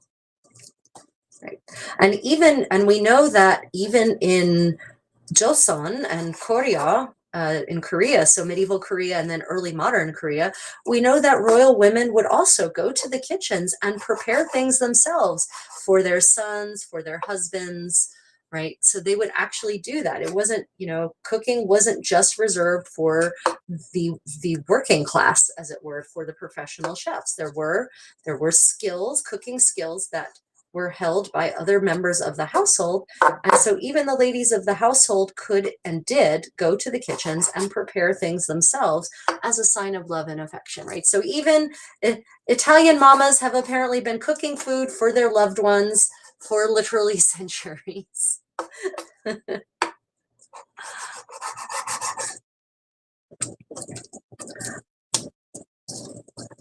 Yeah, so Verd, what did you make? Now I'm really curious because that sounds really delicious. I think that's a really wonderful thing to take it to the next level. My condottiero, who's the Ryan Gifford there, I think he is considered actually making his players put on his 15th century medieval armor sometimes, just so they can actually get a real idea of what it is their characters are supposed to be wearing, and so that they maybe understand better the things their characters could actually do. I made pottage one time. Ooh, super cool. Wasn't a hit. Well, I mean, but a lot of times it was vegetable soup. Turnips were a staple. Venison, if I could get my hands on it, or game birds.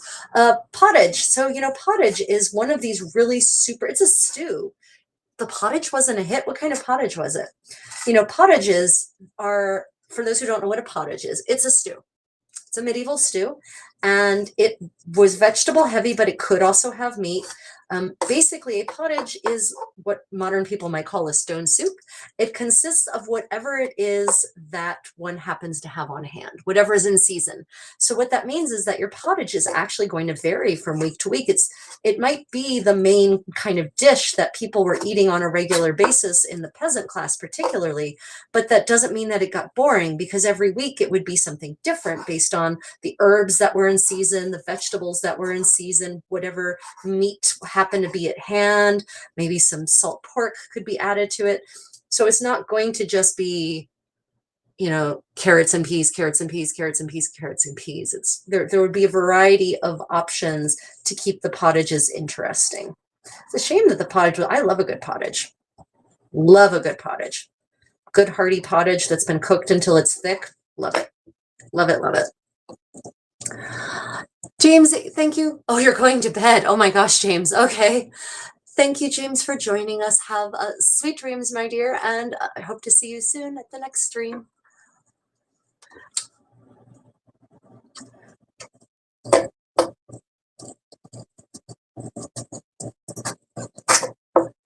Okay, I'm almost done with mincing our meat.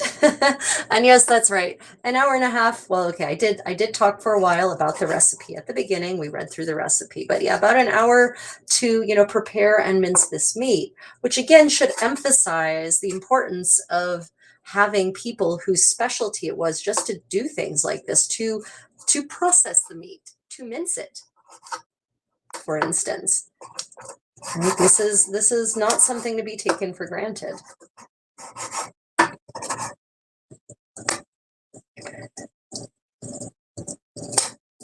It is Christmas. It is the Christmas tide. It is Advent now. And one of the traditions in my family is, of course, to make Christmas cookies. And one of the Christmas cookie recipes I work with is Lebkuchen. It's a German recipe. And it actually, Lebkuchen as a baked good dates back hundreds of years. There are medieval recipes for Lebkuchen that aren't terribly different from the modern recipe. So my recipe is a little old. It's an older family recipe. It consists of, and I make these for other people. I do a paleo version for myself with almond flour, but the basic recipe is white wheat flour, honey, brown sugar, spices, and a little bit of baking soda, right? And you basically cook the honey. You bring the honey to a boil, and just to a boil. It doesn't need to cook for long. Just enough to kind of trigger a soft candy stage, a very soft candy stage on the honey. Then you mix spices, and lemon and orange zest into it. And then you mix your flour and your baking soda into that. Oh, and 1 egg. And it makes with minus the baking soda, everything else is there in the medieval recipe minus the sugar. The medieval recipe has honey, just honey, no leavener, because chemical leaveners were invented in the 18th century. And before that, the only leavener available was sourdough or yeast, if you could get your hands on it, at least in the West. And so that means that baked goods before the 18th century were much denser than we're used to, right? At least medieval baked goods, much denser than we're accustomed to. So I'm tempted to do this recipe, but just do it without the brown sugar, just the honey, and without the leavener, and see how it comes out. It's a very popular cookie because it's not as sweet as other cookies are. And of course it's spicy, so it's got lots of flavor. And then with the lemon zest and the orange zest, of course, you've got some really fantastically bright seasonal notes, aromas coming out of it. Okay, so I'm going to call that good. And I'm going to put this piece of lamb with the other lamb. I'm going to salt it though, just to for some preservative purposes. Kind of retard bacterial growth since it's been sitting out for a little while. Okay, put this in the fridge. Yes.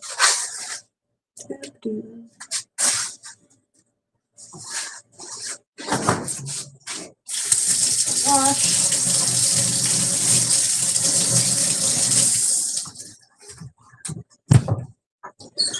Okay, so this is our leaning tower of mincemeat. We have pork and we have lamb now. I'm going to also take the rest of the fat and whatnot and just pop that in the fridge. I think I have enough now that I can make some tallow and lard, actually. So save that for later. Also going to have a little drink of water, show you one of my replica medieval glasses from the old Hansa. Yeah, our knives so need sharpening. Verd, what kind of did you make fresh cheese or did you do an aged cheese? And if you did an aged cheese, did you use any kind of bacterial sweet or did you just let the natural bacteria do their thing? I was actually doing some research into cheeses in the Middle Ages the other day, because of course the question always is, well, again, the cheeses that we have now, how authentic are they to, by the way, this is a replica medieval knife. In case any of you are wondering, this is by Todd Cutler. Love his stuff. So how accurate, how authentic, how close to medieval cheeses are the modern ones? And the best I could find is that a lot of the cheeses in Europe, anyway, many of them definitely date to the Middle Ages and like the first millennium, no less. Some of them might even date back to ancient Rome. So, yeah.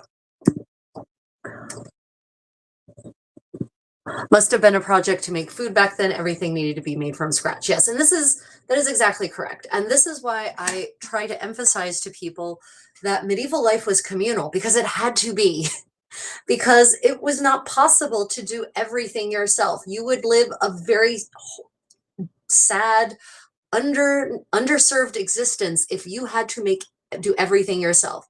That is why communal living was essential to survival in the Middle Ages, because you needed lots of people in order to do all these things, to live a comfortable life. Yep. Oh, you made a mozzarella cheese. Very cool. I'm backish. Welcome back, Eric. Okay, so back to our recipe. So I also have a fun late 14th century French mustard recipe here that is not very different. I'll just read this because it's short. I'll read you the mustard recipe. It's fun. It's super simple and it's not very different from what we have now. Mustard, sauces, not boiled. If you would make provision of mustard to keep for a long time, make it in the harvest season and of soft pods. So if you actually have mustard plants, you can get the mustard pods when they're soft, and this is what you can do. And some say that the pods should be boiled. If you would make mustard in the country in haste, bray the mustard seed in a mortar and moisten it with vinegar. Run it through a strainer.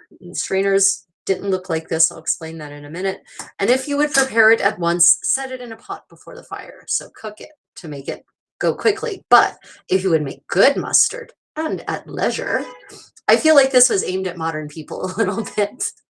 And at leisure, set the mustard seed to soak for a night in good vinegar. Then grind it in a mill. This is what they mean by a mill. It's not a great translation. And then moisten it little by little with vinegar. And if you have any spices left over from jelly, clary, hippocras, or other sauces, let them be ground with it, and afterwards mix it all together. Right? So that is not very different from a modern mustard recipe. So it's just fun sometimes when we can see these continuities, right? Yeah. Okay, so back to our pomo recipe. Okay, so we've got the lean part of a leg of mutton raw and as much of the lean pig. Here we have minced it together. Oh, actually, let them be minced together. Okay, so now I'm just going to go ahead and take my knife and mince it all together. And this is actually interesting that it says let them be minced together, because using your knife to mince this all together rather than your hands is going to have a different effect on how the meat is worked. The heat from your hands is going to do different things to the meat and its texture and how hard it will get versus using the knife to do the mincing. Because the thing is that when we use our hands to mix things together, we tend to squeeze, and that mechanical squeezing will actually make your meat tougher than just doing this will. So, and of course, also this means I'm not going to get meat all over my fingers, which is also a positive in my opinion. Yeah, so this is lamb. The original recipe calls for mutton. As I was saying earlier, I think if I think offhand, I cannot recall offhand any medieval recipes that actually call for lamb, and that completely makes sense because lamb is a baby. It's a little sheep, right? It's a year or younger is lamb. And if you kill it, if you slaughter it at a year or younger, you're not going to get any wool harvest from it.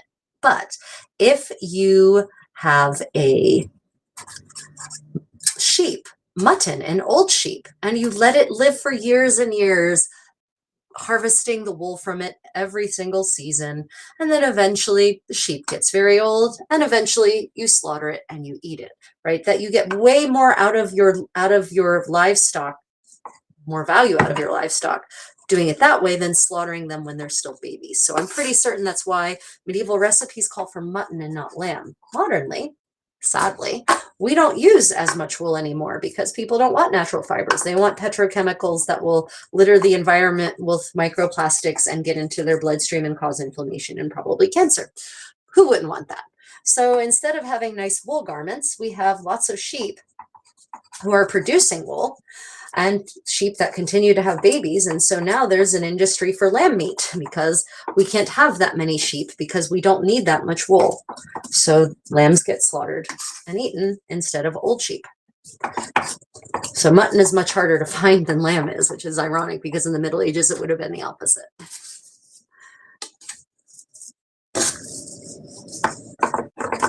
So when it says mince together, this is another point of the recipe where we have to decide what counts as minced together. It doesn't say, right? There's not specific. It doesn't say mince until it is all one color or mince just enough so that it holds together, right? We don't know how together, how mixed it should be. But if I'd actually probably minced this all together at the same time instead of in batches the way I did, probably it would be a lot more evenly distributed than it currently is.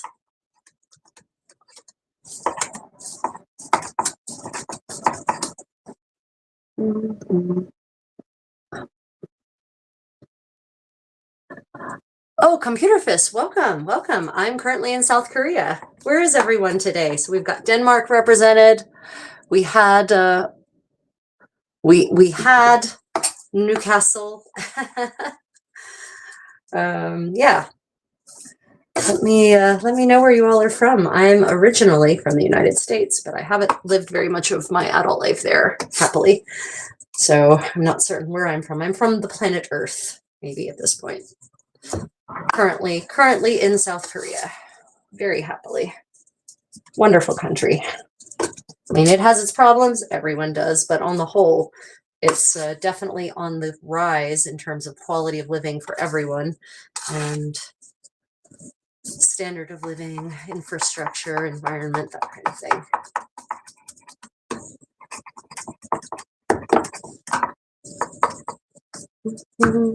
Chop, chop, chop.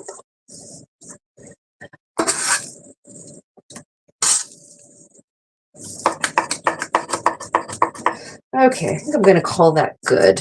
Good enough anyway. That looks pretty minced together. Okay, I'll show you all.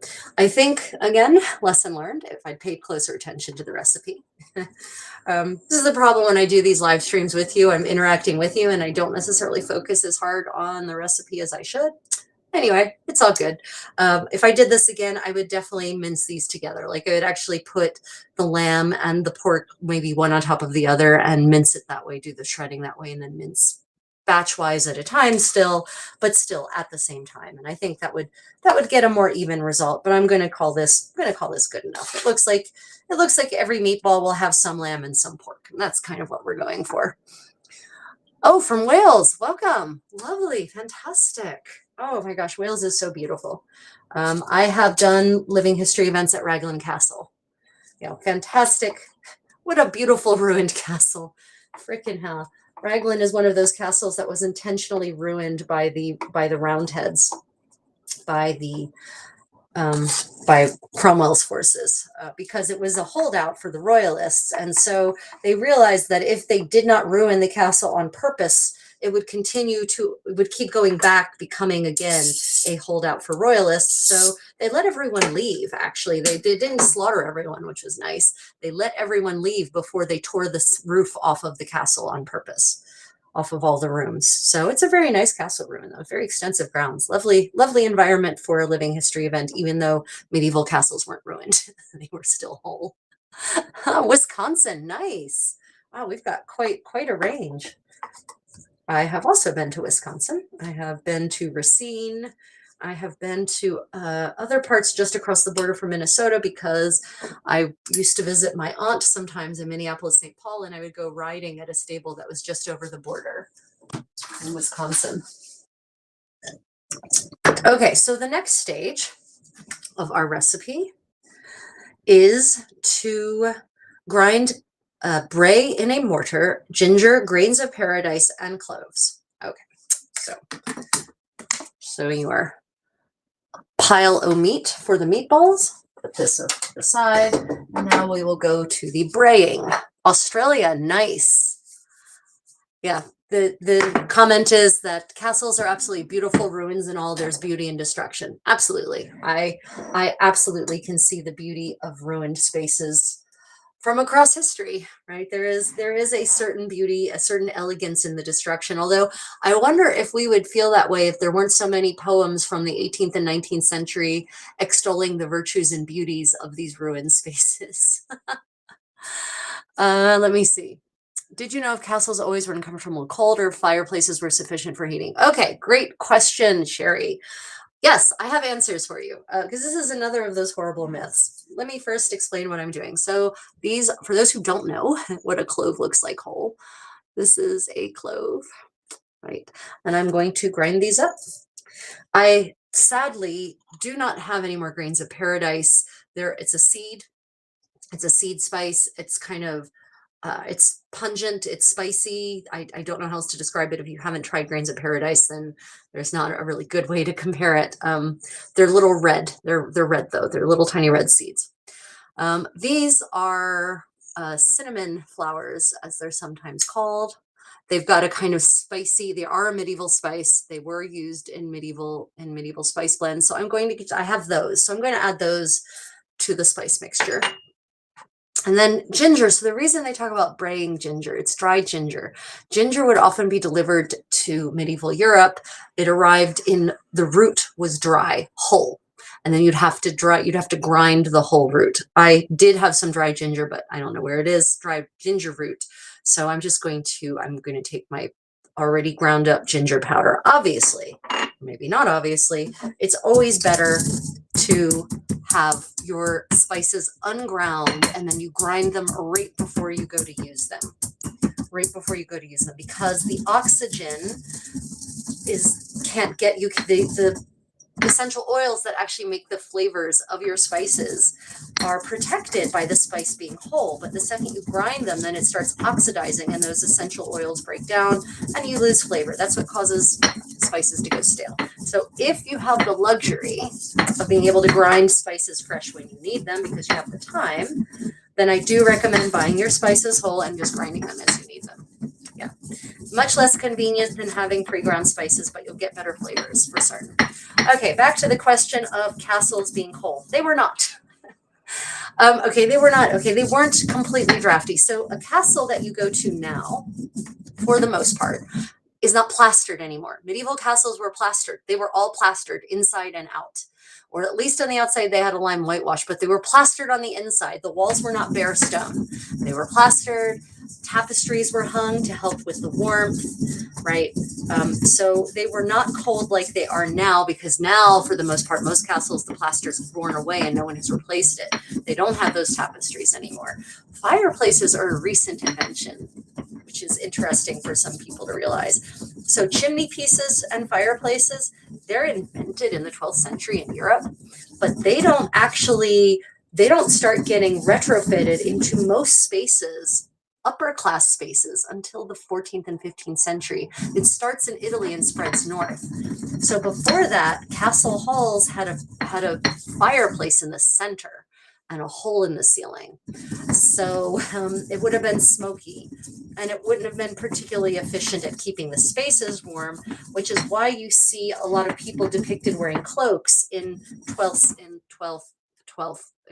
10th, 11th, 12th, 13th, and even into the 14th century, because they needed the cloaks. Because while it wasn't cold and drafty, it wasn't quite as warm as we're accustomed to, right? It just wasn't. I would never say that it's the same as having modern heating, because again, most places didn't even have fireplaces. They had, the big, huge hearths on the wall with the chimney piece. They had a central hearth with a hole in the ceiling. It's not going to be terribly efficient at heating a space. When chimneys start getting added to castles, and we have work records for this, right? Also, when windows start being glazed, again, we have work records for this from, say, the 15th century Howard household accounts, Duke of Norfolk. There are entries in his expense accounts for payments for chimneys being added onto his castles, for windows being added into his castle, being glazed, right? Having glass added to them. So, in the 15th century, things start getting much more comfortable, is I guess my point. So no, it wasn't completely cold and drafty. And, there were tapestries, and there were rooms that were specifically referred to, chambers that were referred to as the heated room. That's what a solar is. Right? If you've ever heard the term of solar in English, the solar in like the solar where the ladies would sit and sew, that's because that was a room that had a fireplace or a stove if you're in Germany, which are invented in like the 15th century. Right? That was a heated room. That was a room that was heated, and it was a comfortable place to go and sit and sew. And that's a lot of those 15th century manuscript illuminations that depict women together, sewing or working or reading together. You'll see there's a fireplace and they're all kind of sitting with their backs to the fire. That's the solar. Right? So yes, not every room was comfortable. Not every room was properly heated. And as the Middle Ages wear on, more and more castles acquire fireplaces with chimneys. And when you have a fireplace with a chimney, then you can then put the fires on the walls, and that opens up the center of the space. And then you can have a fireplace at each end of the hall, so you get more radiant heating, like literally kind of around, at least coming from two sides. But some of the key insulators for medieval rooms were tapestries, and they were copious in well-heeled spaces. And even if they weren't tapestries, wall hangings were something that the middling sort had.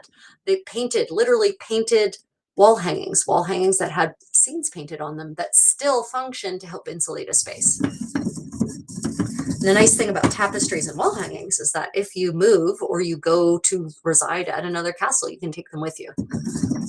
Yeah, so I wouldn't say that castles were uncomfortably cold, and they were not. You know why they weren't uncomfortably cold? Because people wore a lot of clothes. A lot of modern reenactors find themselves dying, sweltering, if they actually wear all the proper layers with fur linings and everything inside. They find themselves wishing for death, for the sweet embrace of the cold hand of death, because it's so hot. But that's the point. All of these layers that people were wearing were designed for these spaces that weren't necessarily super warm. They weren't freezing cold. You couldn't necessarily see your breath, probably not, in fact. But, 60 degrees Fahrenheit or 14 degrees centigrade isn't necessarily super comfortable unless you're wearing the right clothes. Right? So yeah, they weren't super cold, but they weren't heated to a degree that modern people would probably find comfortable. Yeah.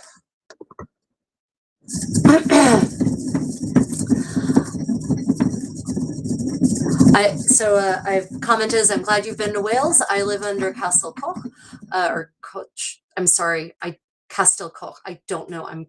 I apologize. I don't know how that should be properly pronounced. I'm going to approach it for my German pronunciation rules, which means it's going to come across as Koch, but that's probably not correct. You need to visit there also. There's a lot. I want to get to Caerphilly, especially because my reenactment group has done a lot of events at Caerphilly, and I've never gotten to go to an event there. Yeah, Wales is beautiful. Yeah, I travel pretty widely. I have a travel channel for anyone interested in watching, following me on my travel adventures, Travels with the Creative Contessa, and yeah. We do plan on getting back to Europe some more. This last couple of years have been a little strange. Let me see. They didn't have tomatoes or potatoes, but they did use a lot of cabbage. Yes, absolutely. Tomatoes and potatoes are a New World item. They're an America's item. They don't get incorporated into European cuisine in any kind of real way until the 18th century. Yep. Oh, goodness. I missed a lot of comments. I'm sorry.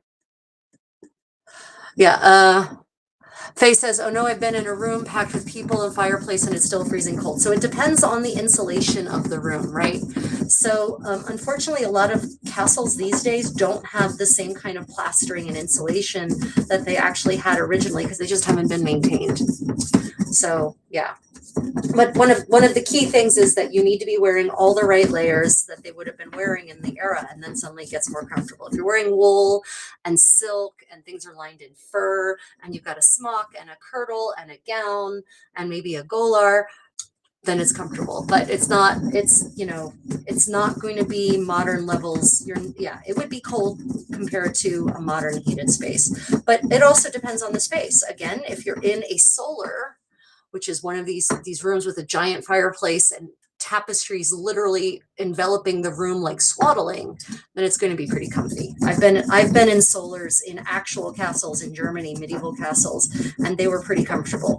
And that castle wasn't even that well maintained. A lot of the plaster had been gone, had fallen off at that point.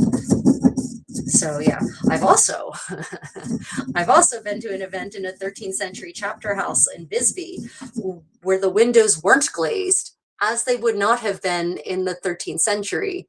But also the plaster had completely, the plaster needed to be redone. And oh my God, it was so cold, and it was packed with humans, packed with drunk humans, no less, chock-a-block humans, but there was no fire in a fireplace.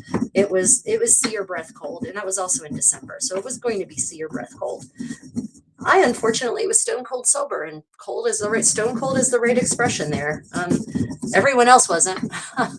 I was the one-eyed man in the land of the blind that night. I was the queen leading her drunken court, the sober queen leading her drunken court, literally, actually. Okay, so here are the spices after they have been ground. Pro tip, always keep a nice paintbrush or pastry brush so that you can get your spices out of your mortar. Now, the Ménager de Paris has tips that I actually automatically use in my cooking to minimize waste and maximize usage of your ingredient products. So he says, if you are going to grind breadcrumbs in your mortar, that you should grind your spices first and then add the bread to make breadcrumbs, because the breadcrumbs will absorb the rest of the spices and all the oils that have formed around the edges. The breadcrumbs will suck that up. And so you're maximizing your spice, what you're getting out of super expensive spices, right? And that's something I would do too. If there's, for example, if there's a liquid that I'm going to use to this spice blend, sometimes I'll put the liquid in the mortar, stir it around, let it soak to absorb all of the oils from the spices and any last detritus, dust from the spices, and make sure that by that way I don't waste any of the spices. But I loved that I actually read that same idea from this gentleman who lived 600 years ago. Do you know when people started to celebrate Christmas? Yes, the 25th. So there's the Advent season, and the Advent season was a period of fasting, right? So the Advent season was a time of solemnity, and then Christmas on the 25th, people lost their minds, right? The 12 days of Christmas were a drunk fest in most of the Middle Ages, in most of Europe.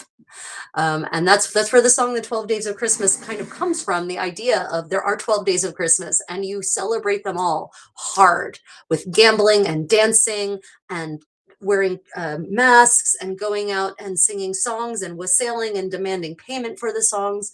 Topsy-turvy world. Yeah, it's Christmas. There's a reason that the Puritans are the ones who started the war on Christmas, by the way. The Puritans banned Christmas in England, and that's why the Christmas celebration in England and the United States is much more circumspect than it used to be, because the Puritans banned it because it was not very pious. It wasn't a pious celebration. It was definitely a raucous party. I mean, yeah, there'd be mass, in and amongst there, but still. Okay, I'm going to go ahead and add my ginger to this, some of the ginger. Not all of this is for this. Now, again, the original recipe does not say a single thing about quantities. It just says spices. So you may experiment with a recipe like this and decide that you want it to be more spicy or less spicy. I personally like spices. I like flavors. I like strong flavors. It's why I like Indian cuisine and Persian cuisine and Thai cuisine, and especially older versions of Chinese cuisine. Right? I like my foods to have nice, strong, pungent flavors. But you may decide that you want something less pungent, and that's fine. We have no way of knowing. In this particular recipe, there are no quantities defined. There are some recipes, a rare medieval recipe that actually provides a weight measurement, so ounces or quarter ounces or half ounces, but not many, sadly. Guys, what are we cooking here? Some sort of gingerbread? No, actually, we are making meatballs. So this is the meat that we have minced. This is lamb and pork, and we spent an hour and a half mincing it by knife. And now we have just ground the spices that will go into this. And this is medieval cuisine, so it's spicy, literally, in the sense of there are spices in it. This is cloves and, oh, sorry, those are cubebs. Those are cubebs. Cloves and cubebs and dried ginger, right? And so now I'm going to go back to our recipe for this dish. Now this is called pomo, French that basically means like apple-y things. And that's because these meatballs are supposed to be made to look like apples by coating them in a parsley juice colored batter. So we are now so we've taken the lean part of the leg of mutton and an equal amount of pork, and we mince them together. It just says until very small. Maybe this is very small, who knows? Then bray in a mortar the ginger, grains of paradise. I didn't have grains of paradise, so instead we used cubebs and cloves, and scatter the powder on your mincemeat and moisten it with white of egg without the yolk. Okay, so going to go ahead and do this the way it says, nothing about putting in a bowl. So now we have to decide, should we transfer it to a bowl or should we do it on the cutting board? These are things that these recipes take for granted that you're just going to know. I'm going to go ahead and transfer it to a bowl. I'm going to apologize. I don't have any of my medieval bowls here, so it's going to be a modern bowl. I'm sorry. Well, okay, sort of. It's going to be a modern bowl.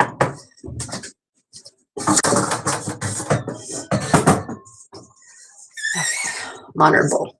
So I'm going to go ahead and actually, you know what? Yeah, I'm going to go ahead and start sprinkling some of the spices now. And then I will put the rest in once I put it into the bowl. Okay, in we go. I could probably get away with doing this on the cutting board, but I'm just going to not fight with it. I'm just going to do it in the bowl.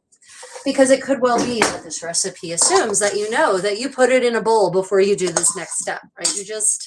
These steps are just often taken for granted in the medieval sources. So yeah. Okay. Maybe that's too much. Okay, now I'm going to go ahead and it keeps going away. Okay, moisten it with egg whites. So I've sprinkled it on. So this is interesting. It actually specifies to sprinkle the spices on and then moisten it with the egg whites.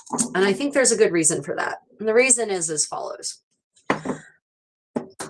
You want to minimize the amount that you're kneading the meat, because the more you knead the meat, the harder it gets. Wow, this egg does not want to cut open. The more you knead your meat, the harder it gets. The more you work with the meat, the more you work the meat, the harder it gets. Right, just put this right on it. Okay, so I'm going to go ahead and put that on.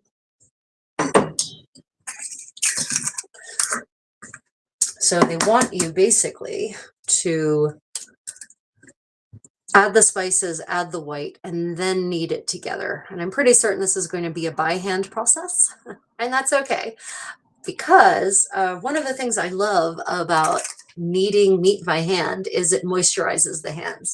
My hands feel so soft and so wonderful after I've had them, deep into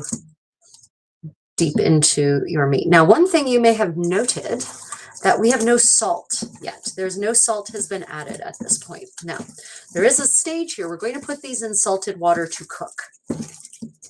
And so at that point, I have a feeling, and it's interesting because it actually specifies to add salt to water. That is not often the case. So my feeling is that the salt in the water should actually penetrate the meatballs, right? So that will actually season the meatballs in a more even fashion than adding the salt to this stage. Now, something I just kind of did and I didn't talk about, I've already come to this conclusion. It just says with the whites of egg, right? It doesn't say, with white of egg without the yolk. It doesn't say 1 egg or 2 eggs or however many eggs, right? So I decided that 2 seemed like the right amount.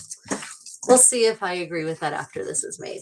Now, one of the things I really like about this meatball recipe is there's no bread in it. I gave up grains and refined sugars years and years and years ago. And it can be really tricky with medieval recipes because a lot of them use breadcrumbs for a lot of different things, for thickeners, for binders. So when I actually find a meatball recipe that doesn't have bread as a core structural component, it makes me happy. Wow, unfortunately, none of you can smell this, but I can really smell the spices coming to life. I may have overspiced these. We'll find out. If I've overspiced them, oh well. We'll coat them in some kind of really mild sauce, because I actually found a sauce recipe that uses the egg yolk. So I'm kind of excited to have found a complement that will actually utilize the cast-offs of the main recipe. Right? So we're actually going to make a custard sauce that will go with this. And the custard sauce is basically just egg yolk and milk.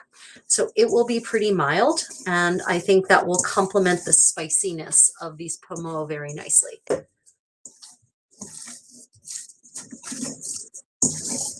So very important to make sure the spices are all distributed, because if you get a mouthful of just spices in this spice blend, you're going to feel it.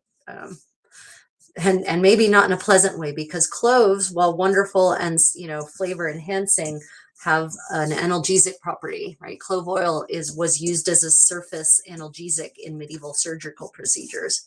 So if you get too much spice, your mouth will go numb.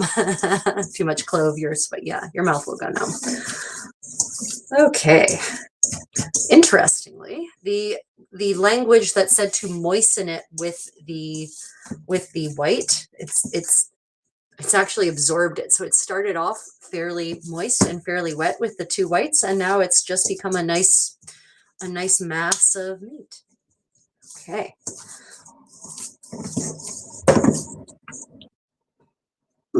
Smells nice. Doesn't smell overwhelming, so hopefully we've chosen the right amount of spice there. Let me see. Too much clove can be unpleasant, I suppose, though. Yeah. Too much clove means your mouth goes numb. Not particularly wonderful. Let me see. Is there a reason that they don't use the egg yolk too? Yeah, that's a good question. There's a lot of medieval recipes that either use the yolk or the white, but not both. So why wouldn't you use the yolk here? It could be that they don't want to add any fat from the yolk. They just want the pure binding property, or the flavors from the yolk even. They just want the pure binding properties of the egg whites. But also, I mentioned earlier, there are a lot of recipes that only use the egg yolk because they don't want the flavor of the egg white or the diluting texture of the egg white. And so there's, in the medieval kitchen, you would actually often have egg whites, what I call orphan egg whites, waiting for something to do. So an application like this is a great way to use up those orphan egg whites. So that could be that as well, that the idea was that the yolks were going to be used for something else anyway, and you just have these orphan egg whites laying around. So if you happen to use, a whole egg, I don't think that wouldn't ruin the dish. I use whole eggs in meatball recipes, modern meatball recipes all the time. I think it's a question of the fact that, like I said, there are many medieval recipes where you really just want the yolk. You don't want the flavor or the texture of the white, meaning that you often have a bunch of orphan, like 12, like there's one pie recipe that takes 12 egg yolks and no egg whites. So you'll have a bunch of orphan egg whites lying around probably in any given day. Okay, other questions? Oh, Elizabeth, lovely to see you. Welcome back. Yeah, not over kneading the meatballs is a good rule in general for any type of meatball. 100%. The more you knead it, the more hockey puck like it becomes. Yep. Let me see. I had to Google Kubeb. I am reading the comments, but I just can only get to them in bunches. Yeah, so the way it works is that obviously if I'm looking down, I can't, and doing the thing, I can't be keeping my eye on the comments all the time. So I work in spurts. I do some work and then I go back and check the comments. So if you all had a question and I didn't get to it, pop it in the comments again and I will get to it, I promise. Okay, so here we go. There is our mass. My hands are feeling very moisturized. I'm going to go ahead and just give them a rinse. So the next step is going to be to make them into meatballs, into balls, and then we're going to boil them in water. So before I'm going to actually start the pot to boiling, and I'm going to show you my cute little pot here. Let me just clean my hands.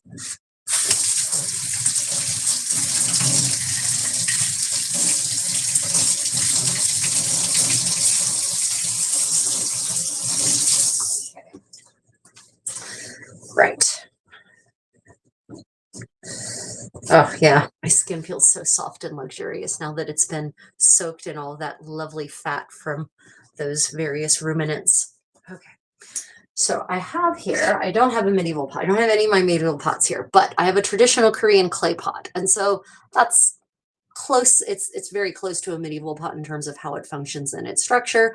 I can't just build a fire here in my apartment in Daegu, South Korea. That will create a lot of upset people and I might get deported. So we're going to be using my gas range for this process. But at least it's a gas range, so it's fire and it's not electric.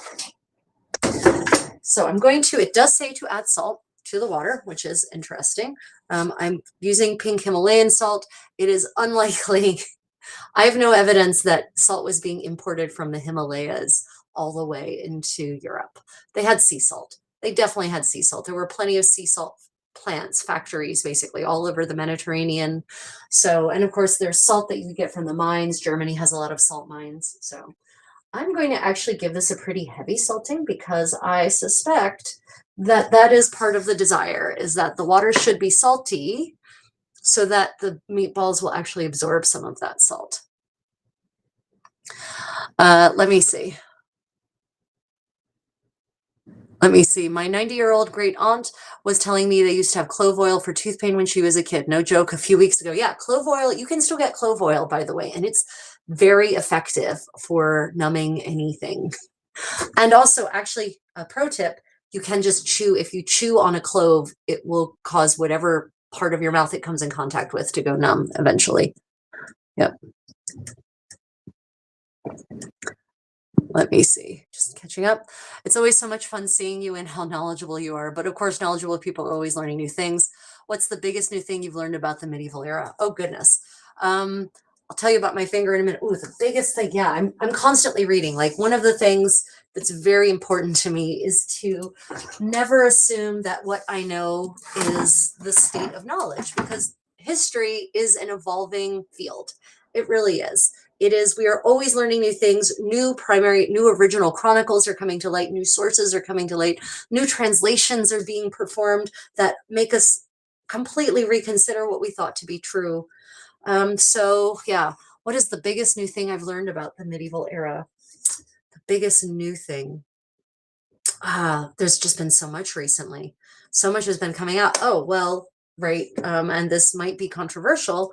But you know, one of the biggest new things I've learned is, well, this has been fascinating, that Irish wool cloaks called the brat, right? Medieval in the 14th century were being woven and exported across medieval Europe. We have records in Florence of Florentines purchasing mantelle de Hirbene, and in France and in Spain, mantles from Ireland, because the way that the wool was woven and the way the cloak was produced in Ireland was so effective and so special that it became a luxury export item, right? So everyone thinks about Ireland as being this back and beyond, right? But isolated, not connected to the rest of Europe in any way. But it's not true. So not true that, medieval Irish wool was being exported, and woolen garments, specifically the cloak, were being exported and considered a luxury item in 14th and 15th century Europe. So that was, for me as a fashion historian, that was exciting. I know maybe that's not as exciting to other people, but it was very exciting to me. It was a very exciting revelation. What happened to my finger? Well, 2 months ago, I was in Athens, and we were at a cafe at the base of the Acropolis, and I went to scoot my chair forward. And when you do that, you put your hands underneath of it and you scoot the chair. Well, there was a nail head sticking out that had sharp edges, and it's basically filleted a layer of skin off of the joint. And it bled a bit. It seemed to heal, though. 2 weeks later, we're still on the cruise. We're still on a cruise. We're now in Cadiz in Spain. I wake up in the morning and my finger is hideously infected everywhere, all the way around. There's a rash, there's a weird bump, blood blisters. The thing that had been scraped and healed was suddenly like peeling and was a lesion. It was terrifying. And so I went to the emergency room there in Cadiz, and the doctor gave me antibiotics and a steroid cream and a topical antibiotic ointment that was more powerful than just bacitracin. And the course of antibiotics seemed to work. But then the antibiotic course ended, and 3 days later, the rash came back and started spreading around the joint again. And so I got back to Korea, saw the doctor. They gave me another course of antibiotics. It did nothing. So they did a punch biopsy to see what's going on. So this is the punch biopsy. This is preventing me from bending, because it's this finger and it's right on the joint. So this splint is keeping me from bending it and ripping open that biopsy site. Yeah.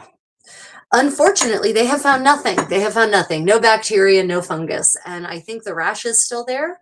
And I'm pretty certain the finger is still swollen and still not great to bend. So I think I'm going to have to insist that instead of seeing a dermatologist, I'm going to need to see an orthopedic surgeon who actually is more familiar with the joint interaction and not so much with the skin part of the interaction. I'm going to probably have to fight for that. Sometimes you have to advocate for your own healthcare. The problem is, if you see a dermatologist, they're going to see a dermatological problem. If you see a cardiac specialist, they're going to see a heart problem, right? So the dermatologist looked and saw a dermatological problem, but so far everything relating to the skin has proven nothing, and the second course of antibiotics did nothing. So I'm pretty certain probably there's actually an infection in the joint, which probably would not show up in my blood, because there is only capillary action between the joint and the rest of your body. So I'm going to have to insist, I think, on seeing an orthopedic surgeon, an orthopedist, to actually handle this. We'll see. Right now, I'm just worried about the biopsy site healing. Okay, so while this water comes up to a boil, we're going to go ahead and make our balls, and I'm going to just go to that section in our recipe. Okay, it says, knead the spices and the raw meat with your hands into the shape of an apple. Okay, so what does an apple look like in Paris in the 1390s? Nothing like our big, giant, strangely shaped apples. They're much rounder, they're much smaller, right? They're not these massive things that we have now. So we're going to make these into more modestly sized balls, not what you might think of as a modern apple, or God forbid, a Korean apple, which is like the size of a watermelon. Okay, so I'm going to add some water to this bowl. Tip for when you're making meatballs. If you have a little bowl of water on hand and you keep your hand moist with water in between the meatballs, the meat will not stick to your hand. It will act like an anti-stick agent, a natural non-stick agent for your hand. So I'm just going to keep this little bowl of, wow, freezing cold water, wet my hand like that, wet this part of my hand, wet the fingers that are not in a splint. Take about, now it's an apple, so it's still going to be a decently sized meatball, right? We're not talking about little tiny Swedish meatballs, for instance. So I'm just going to think this is about right. And this is again one of those situations where you have to understand what an apple looked like in the 1390s to get an idea of what the right size is, right? Again, pro tip for working with meat, don't over knead it, right? So it's, even though, you know, how it looks is important because we're trying to make these look like apples, I think it's equally, if not more important, that it not be so hard that you could injure a person with it. So we don't want to over roll it.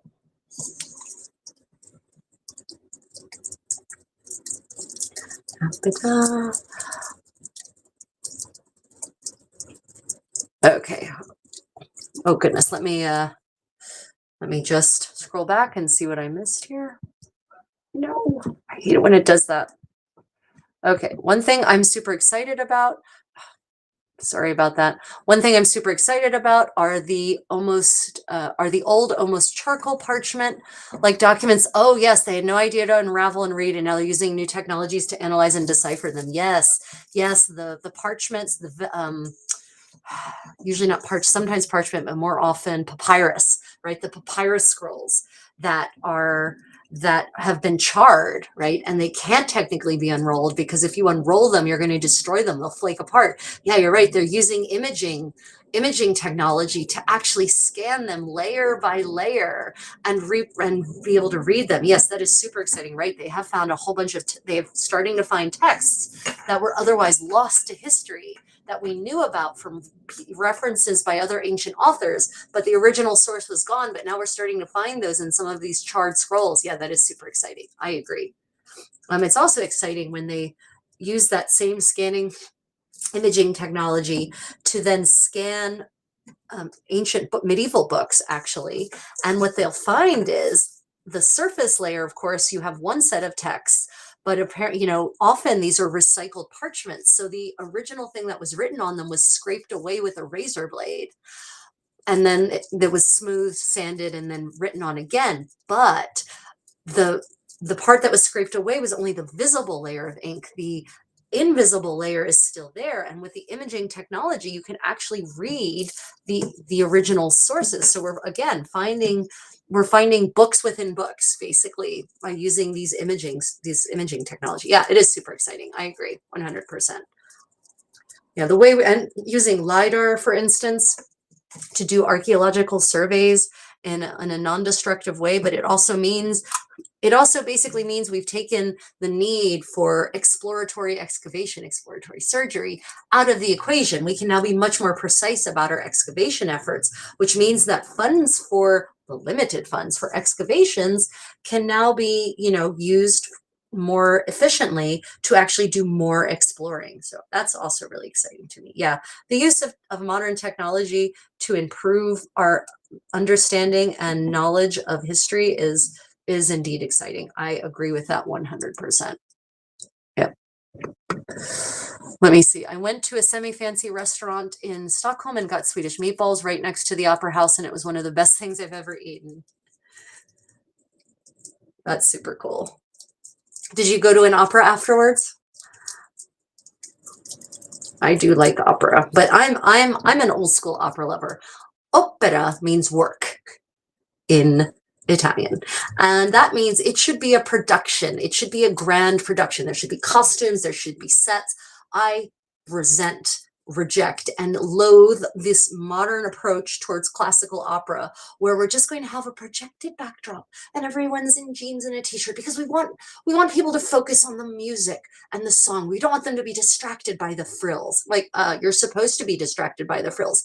That was the point. You are missing the point, sir. Yeah, I resent operas like that.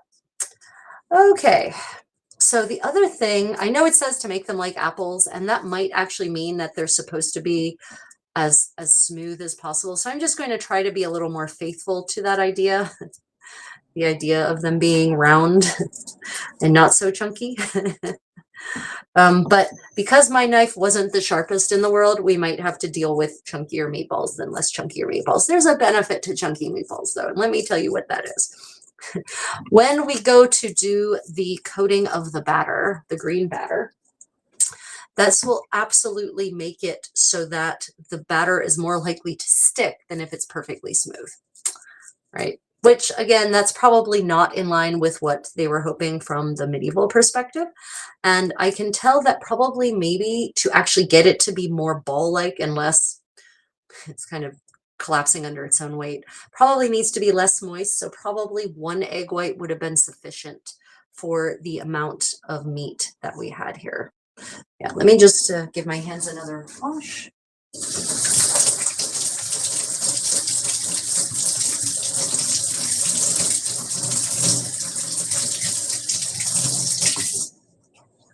Okay, so this is what our little apples, our pomo, look like before cooking and before coating.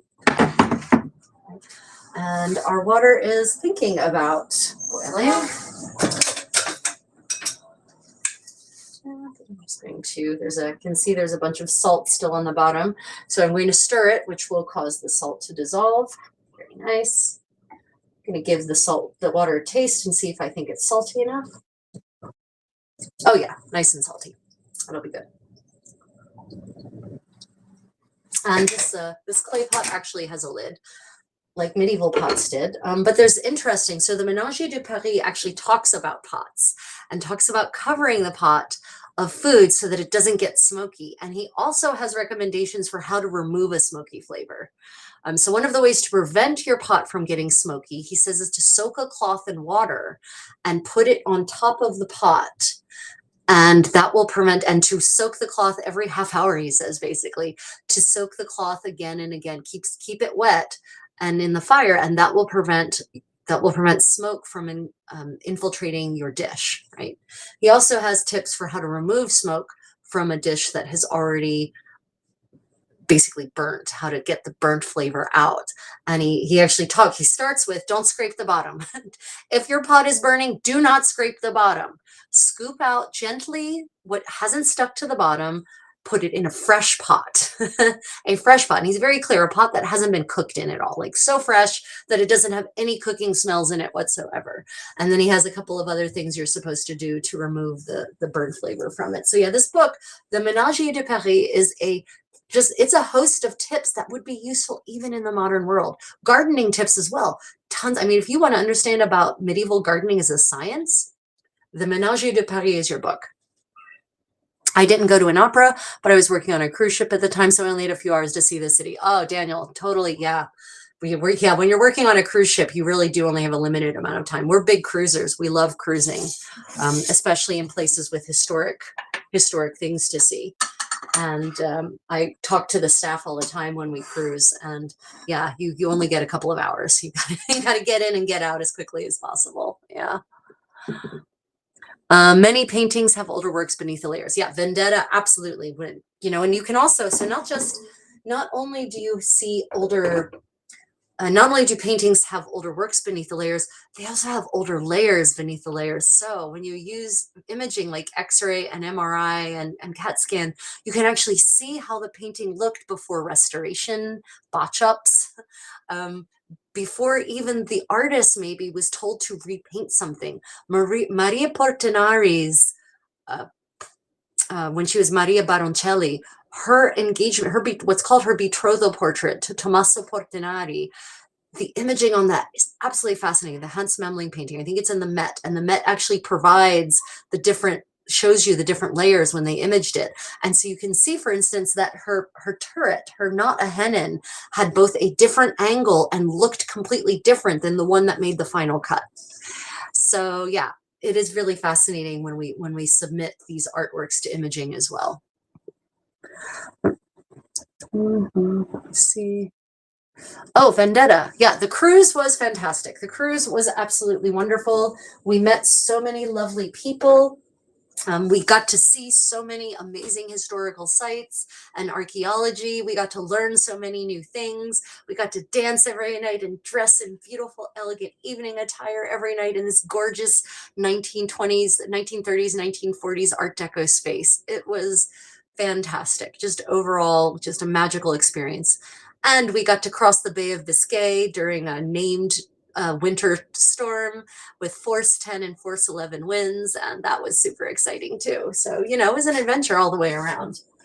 Yeah, I have to say that's one of the things that I love about cruising is that, I just want this to boil a little harder, is that it's like a travel buffet. You get to go to a different place every day, or sometimes you might do an overnight in a port, but you get to experience all these different places. And then you can decide, well, this one was interesting enough. I definitely need to come back here and spend more time. And also someone is pampering me and doing all the menial work so that I can just focus on dancing and dressing nicely and reading and learning and being creative, right? It's great. I love cruising. Let me see. What are your thoughts on what the Greek government is doing to the Acropolis and their approach to rebuilding, restoring it in a way? Yeah. Mixed feelings. I have mixed feelings. Now, we were actually at the Acropolis and we did a live stream tour the only day that there has not been scaffolding. They took the scaffolding down the day before and they hadn't put the new scaffolding up yet. So we were there on exactly the day when we could actually see the Parthenon without scaffolding. But then now they put it up again because they're continuing onwards. So if you go to there on my YouTube channel, there's a recording of our live stream tour of the Acropolis, if you want to check that out and see what it looked like without the scaffolding, right? So on the one hand, I really do appreciate and approve of the idea of restoring the building to its original state using both original pieces and remade pieces. And that, honestly, that's the way it would have been done in history, right? No one, our ideas of historiography and our approach to archaeology and historical buildings are very, very recent. Historically, people would have said that building's broken, we need to fix it. So, you know, that might be truer to the original culture in a way, the original, you know, ancient Athenian culture. But of course, then there's the concern about, well, how accurately is it being done? Is it, you know, are they doing it as faithfully as possible? There's no way they can do it as faithfully as possible because we no longer have a slave labor force to build it the way the Athenians had. So now they have to use machines, which is not going to create the same effect, right? So on the other hand, it would be really great to see a reconstructed Acropolis on the top of, or Parthenon on the Acropolis. Yeah, so I've got mixed feelings. In the past, restoration efforts have actually caused more damage. For instance, when they put metal staples in all the columns to hold them together, and metal staples through the buildings, and then the metal corrodes and expands and contracts and causes all kinds of damage, right? So mixed feelings, very mixed feelings. The living historian in me wants to see the building rebuilt, right? In the way it originally was, with a gilt statue of Pallas Athena inside, right? With the sanctuary, with all the bells and whistles and smells of the temple as it would have been and as it would have functioned. Of course, it's probably not how it's going to go. But yeah, on the other hand, I'm concerned, of course, for how this could damage the pieces that they're using that are original, what's it's going to do to the site. Yeah, it's mixed feelings for certain. I've been to a 900-year-old abbey, and one of the paintings had a fly painted on his face. There was some trouble Paying the painter. That's fantastic. I love it. I love it when the painters are like, fine, fine. You can't pay me? Okay. Okay. So I've put the first set of meatballs here in the pot. I'll just carry the camera over so you can get a closer look. Right, there they are in the first set, because my pot is clearly not big enough for all at once. It's probably better that way anyway, because this means I have more control over what happens to them, right? Less likely to break apart. I'm going to go ahead and put the lid back on and encourage it to come back up to a boil, because it does say boil, I'm pretty certain. Just double checking with the original recipe, making sure that it did in fact say boil. Okay, it says to set them to cook in water with salt, then take them off. And I meant to go look for the original French here, because I'm a professional translator and French is one of my languages and I don't trust other people's translations. I'm going to bet that the word cook probably meant boil, but it might not. It might just be cuire, but it could also be bouillir. But cuire also can imply boiling. So boiling is nearly always what you want in this kind of situation. So we're just going to leave them there. It doesn't actually say, how long that they should cook, right? I'm going to say that it should probably be until they're pretty firm. And also long enough for the salt water to actually impart the salt into the meatballs, right? Into the pomo. And this is what I meant when I said that they're going to I might have to reshape them just before I re-add them, because you'll see they're flattening out under their own weight, right? Because I think there's just a little too much moisture in them. It's okay. It will be fine. Meanwhile, let's go ahead and start preparing the parsley coating, because that is going to be very labor intensive. So let me read to you the next part. Okay. And have skewers of hazelwood. I do not have any of my wood skewers, but it's very interesting that he specifies hazelwood, and I have some thoughts on that. Hazel is ubiquitous, right? And this is not hazel trees like we have. These like shrubs, right? These are ubiquitous in Europe. They grow everywhere. They're shrubs, they're weeds, basically. So they grow everywhere. So it would have been easy to find, and they grow very stick-like. So you can just go and get a bunch of really thin hazel sticks and strip them, if maybe not even strip them, and then use them for cooking, right? For roasting. So I feel that that's probably why hazelwood is being called for here. So if you can't get hazelwood skewers, that's fine. Wood will be fine. I would recommend, though, if you're going to roast with a wood skewer, soak it in water first. He doesn't say to do that there, but there is another medieval recipe involving skewering and roasting where they did call for the wooden skewers to be soaked, because then they won't burn. So I would recommend soaking them. Just because he doesn't indicate to soak them here doesn't mean that that wasn't automatically done. Remember, a lot of cooking knowledge is assumed in any recipe in any era, right? So have skewers of hazelwood and skewer them and set them to roast. When they have roasted, have parsley braid and pass through a strainer, right? So we're gonna have to braid our parsley.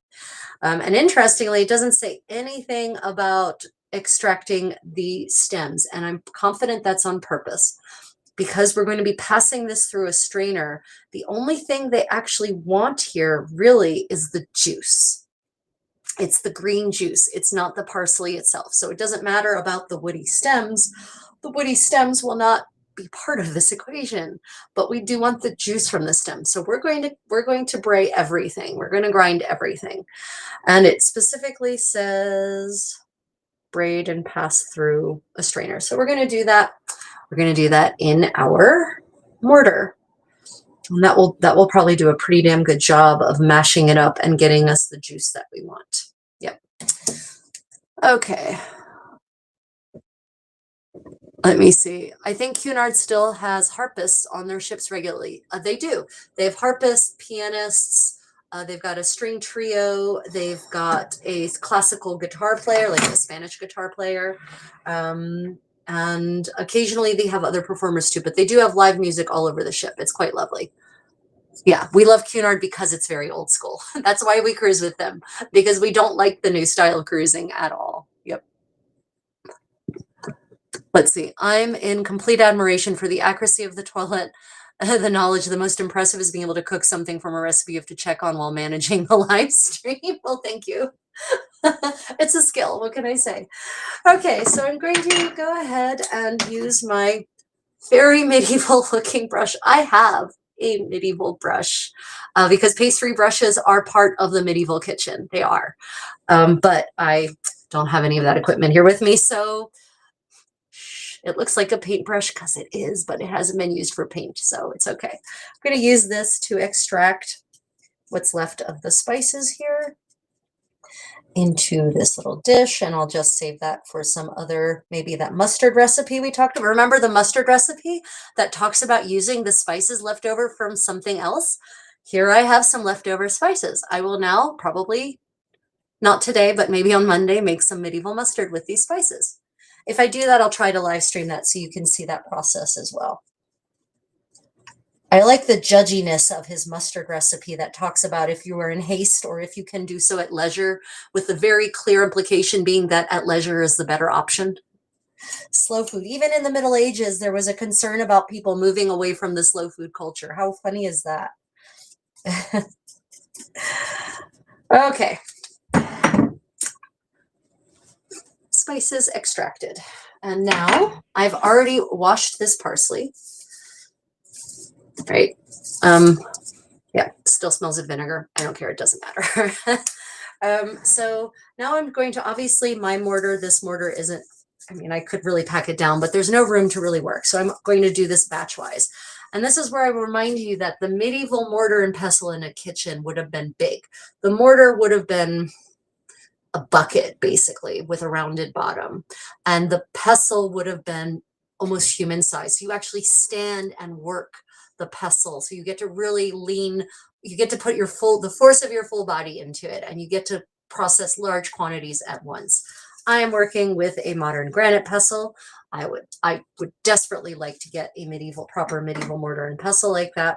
We'll see if I can make that happen at some point.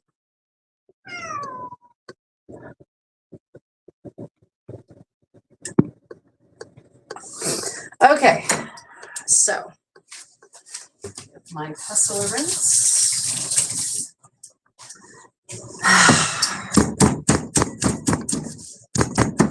So usually I start by pounding the items in the mortar.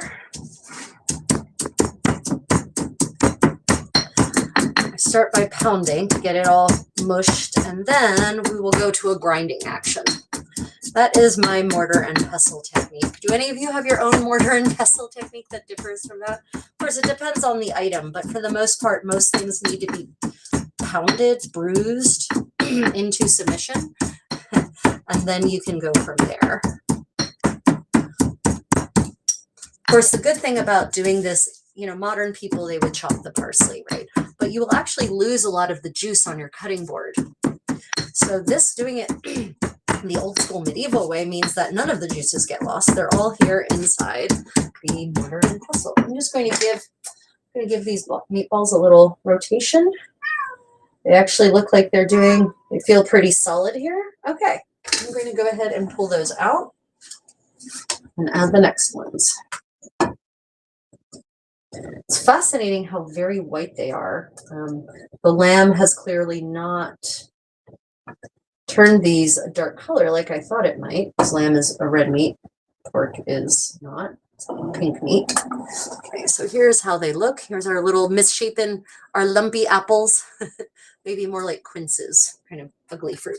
Okay, let's go ahead and put in the, wow, it smells so good. I can smell the spices. I can smell the sweetness of the pork and the sort of depth of the lamb. So that's quite pleasant. Okay, the water is still boiling, so I'm going to go ahead and try to reform these. It'll make them a little rounder again. A little more pomo shaped into the water. Yeah, no, okay, the kitty is not meowing for food. So in the apartment right below ours, there is a kitty, another rescue kitty. All of our kitties are rescue kitties. The kitty below is also a rescue kitty. She escaped from her apartment one day, got confused in the stairwell and came to our apartment and howled at the door. And when I opened the door, she ran in. So she met our babies, our kitties, and they all became quick friends. Well, they haven't gotten to see each other since then. So I think they howl at each other through the door, basically, in the hopes that they will someday be reunited. So he's actually at the door, howling at the door. Yeah. Oh, I must have missed a comment. Let me go wash my hands and then I'll try to scroll back.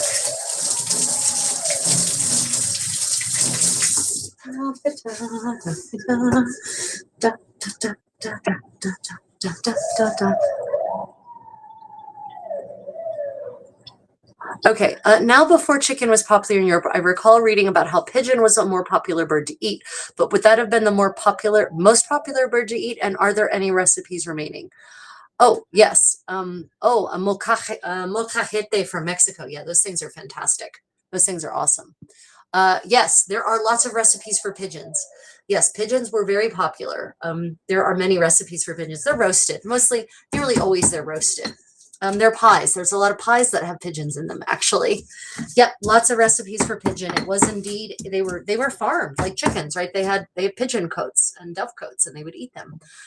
So yeah, they have lots of pie recipes, lots of roasted pigeon recipes. One of the menu for one of the dinners that the Goodman hosts, actually, each of the, like, he provides several menus for multiple dinners, and all of them have pigeon on the menu at some point. So yeah, that was absolutely true. Pigeon was a very common bird to eat. It's kind of funny because we think of them as trash birds now, but they must be delicious. They were eaten in large quantities. I used to eat young pigeons when I was sick. Really? So that was the sick food, because blancmange, chicken and rice porridge, basically was the sick food of the Middle Ages. That was the food that was meant for people who were sick. Oh, hey, my parents are visiting. I smoked chuck eye steak and finished them for 60 seconds, deep fried in bacon grease. Oh, yummy. And sauteed button mushrooms and bell peppers. That sounds super yummy. Shellback, nice.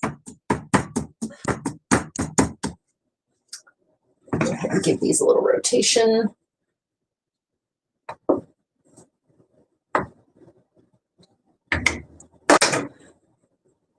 Of course, for all I know, I may have cooked these in the water longer than they were meant to be cooked. The meatballs, it's hard to tell because the recipe doesn't say. We'll find out when they're roasted.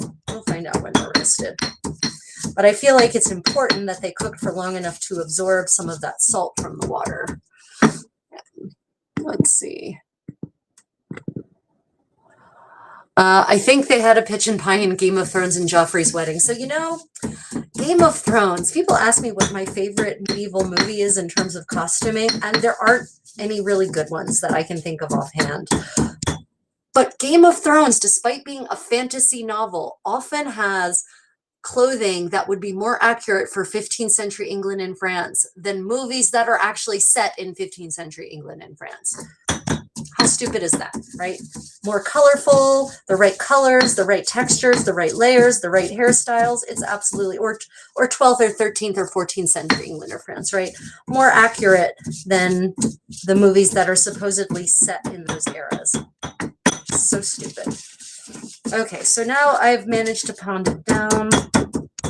I'm going to, I don't want the banging sound. We're in a little apartment building, so I try to be nice to my neighbors. So I'm going to minimize the pounding of the mortar by cushioning it somewhat. So I can see the parsley juice kind of in the bottom, pulling now in the bottom as I pound the heck out of this. And so strainers, some people are asking me about strainers for this period.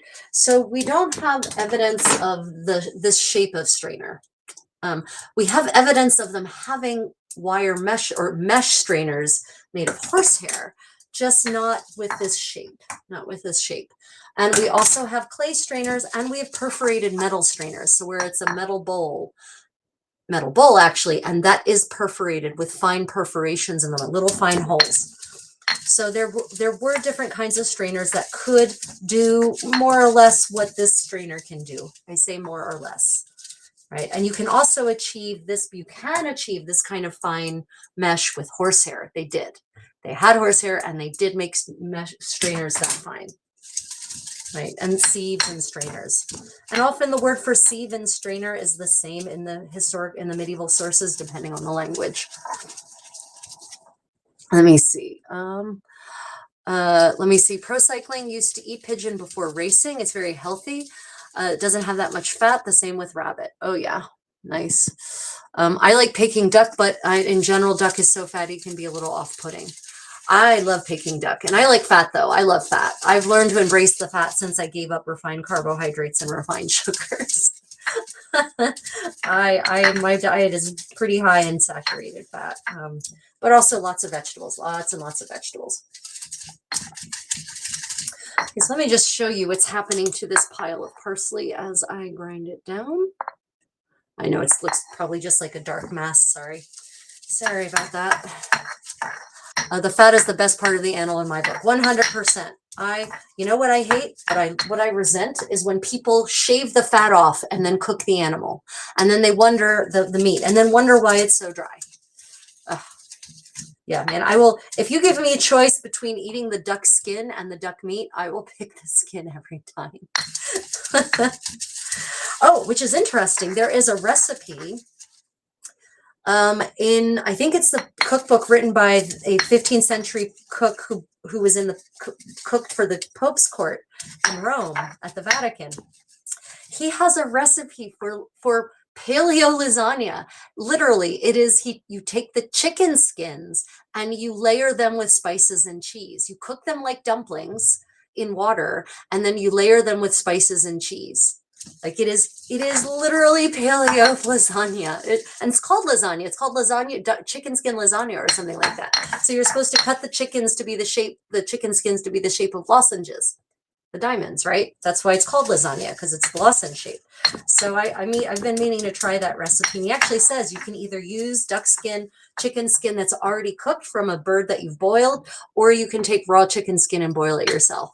I was gobsmacked by that recipe. That was fast. I've never heard of that before in a medieval source, but I loved it. I'm going to have to make that, have that made at the next feast I'm organized.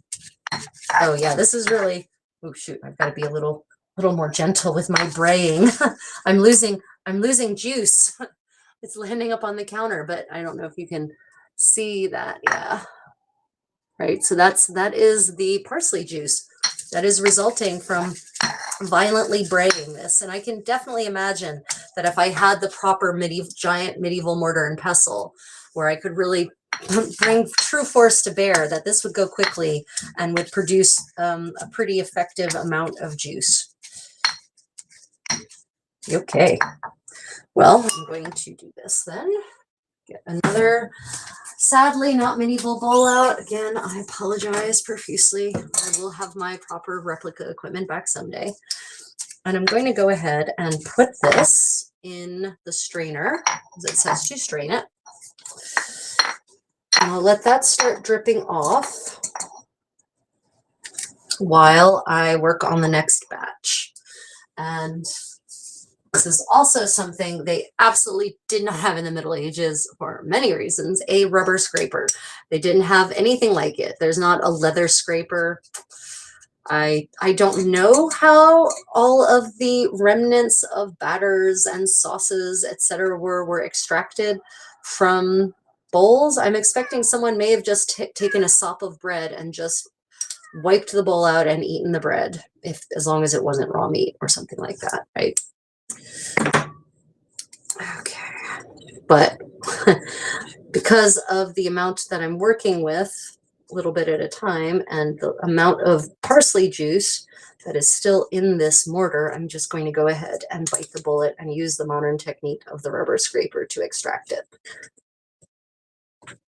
Because I don't have large amounts of parsley, and so I don't have large amounts of Wow. But wow, I mean, it really does make a very green dye, food dye. That is, I mean, I knew that, but it's still surprising to see how intensely green it has become. Okay. So now I'm going to put the rest of the parsley in the mortar and bray the crap out of it, as they say in 15th century English.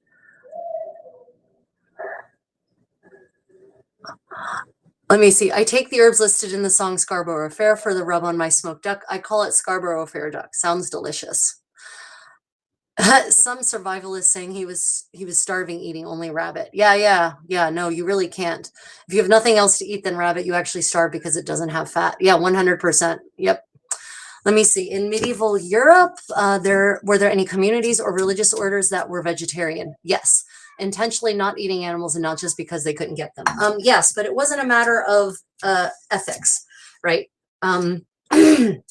There were religious orders that ate a meat-free diet, just and out of hand. And I don't remember which of the orders it was. And it usually tends to be earlier in the development of the order. So in the first millennium, when the orders are just kind of being founded, stood up and founded, that many of them had a very ascetic approach to life, meat or vegetarian, and not just vegetarian, but vegan. So avoiding all animal products. Honey wasn't considered an animal product though. So no butter, no cheese, right? But there were, even if there weren't, I don't know of any, I haven't read about any secular communities that did that though. But there were plenty of times in the year in the medieval calendar where you weren't allowed to eat animal products. So Lenten days, Ember days, certain feast days, saints' feast days, you weren't supposed to eat meat or animal products. Now, I have to say though, in the medieval mindset, fish is not a meat. So even if they couldn't eat pork or butter or cheese, they could eat fish still. So just remember that the medieval idea of what counts as not meat is not the modern idea of what counts as not meat. But even on those days, for instance, that's why there are actually many recipes for almond butter.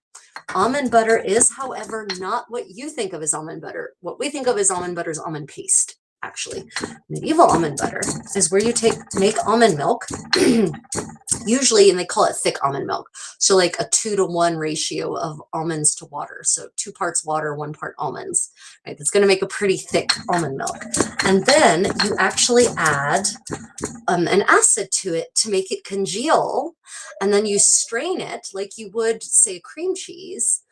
And then you form it into a loaf, and that is used as butter instead of butter on those Lenten days. And I haven't had a chance yet to experiment with this because I'm shocked that there is enough protein in, because it's the protein that's coagulating, not the fat, that there's enough protein in almond milk to respond to the acid and coagulate in that way. So I keep saying I'm going to experiment. Maybe on my next medieval cooking party, we'll experiment with making medieval almond butter and see what happens.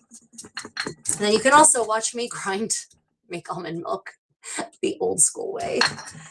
But if I do that, I'm going to definitely need to get a bigger mortar and pestle. I'm not going to make almond milk in this tiny mortar and pestle. Not happening. Let me see. Lenten fasting caused an overabundance of eggs being available, which is how Easter eggs get associated with Easter. Yeah, because 40 days of fasting of no animal products. Yeah.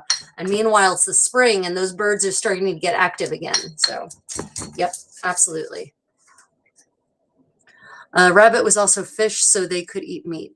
They could eat beaver as well. So when we say they, I want to emphasize the 1,000 years that is the Middle Ages is not a monolith. The geography is not monolithic. So, what was the practices in Spain were not necessarily the practices in France, for instance.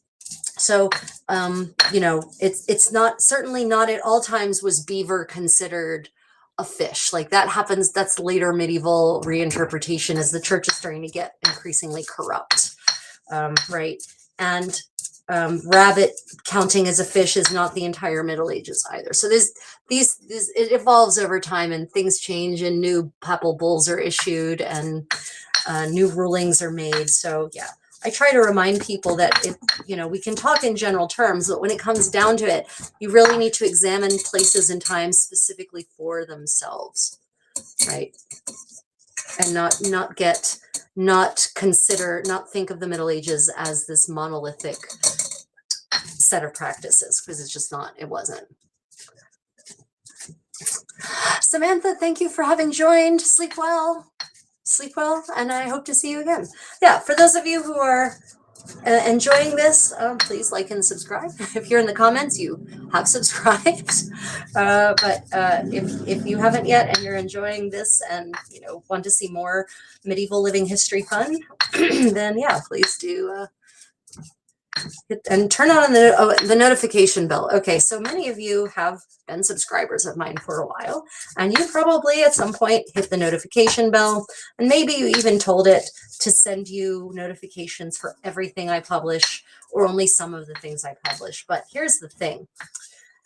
YouTube has been updating its app, and every time it updates its app, apparently, it can undo the notification settings. So if you want to have specific notification settings for me or any other creator, you might want to go and check that they're the way you think they should be. That'll be the little bell that's next to the subscribe button. If you click on the bell, it should offer you the option for like 3 different options for notifications: off, custom, which is what the algorithm thinks it should be, or all, right? Just double check, because a lot of people have been finding they're no longer getting notifications, say when I go live.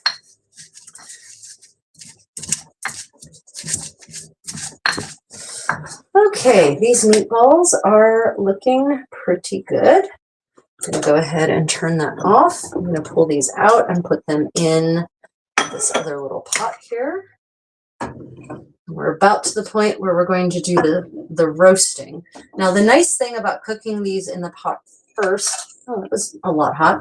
The nice thing about cooking these in the pot first is that they're cooked, right? So now the roasting part is just going to be about creating the Maillard reaction, which is the process by which the sugars and proteins caramelize in the meat because of the application of high heat, right? The Maillard reaction, and basically roasting on what will hopefully be, see, the green juice from the parsley mixed in with some flour. And I'm going to, okay, so I did mention I had gave up grains a long time ago. Okay, I'm going to tell you right out the gate that this is arrowroot starch.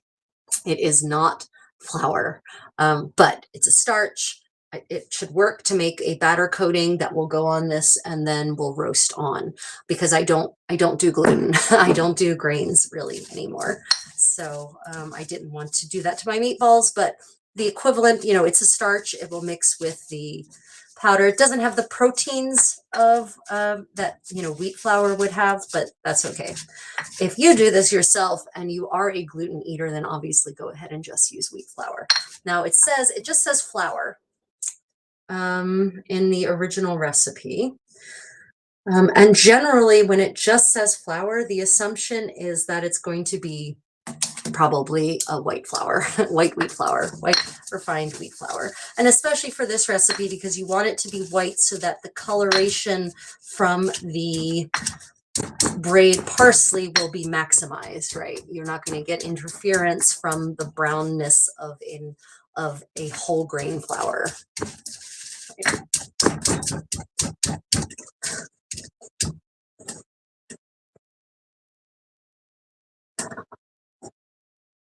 Let me see.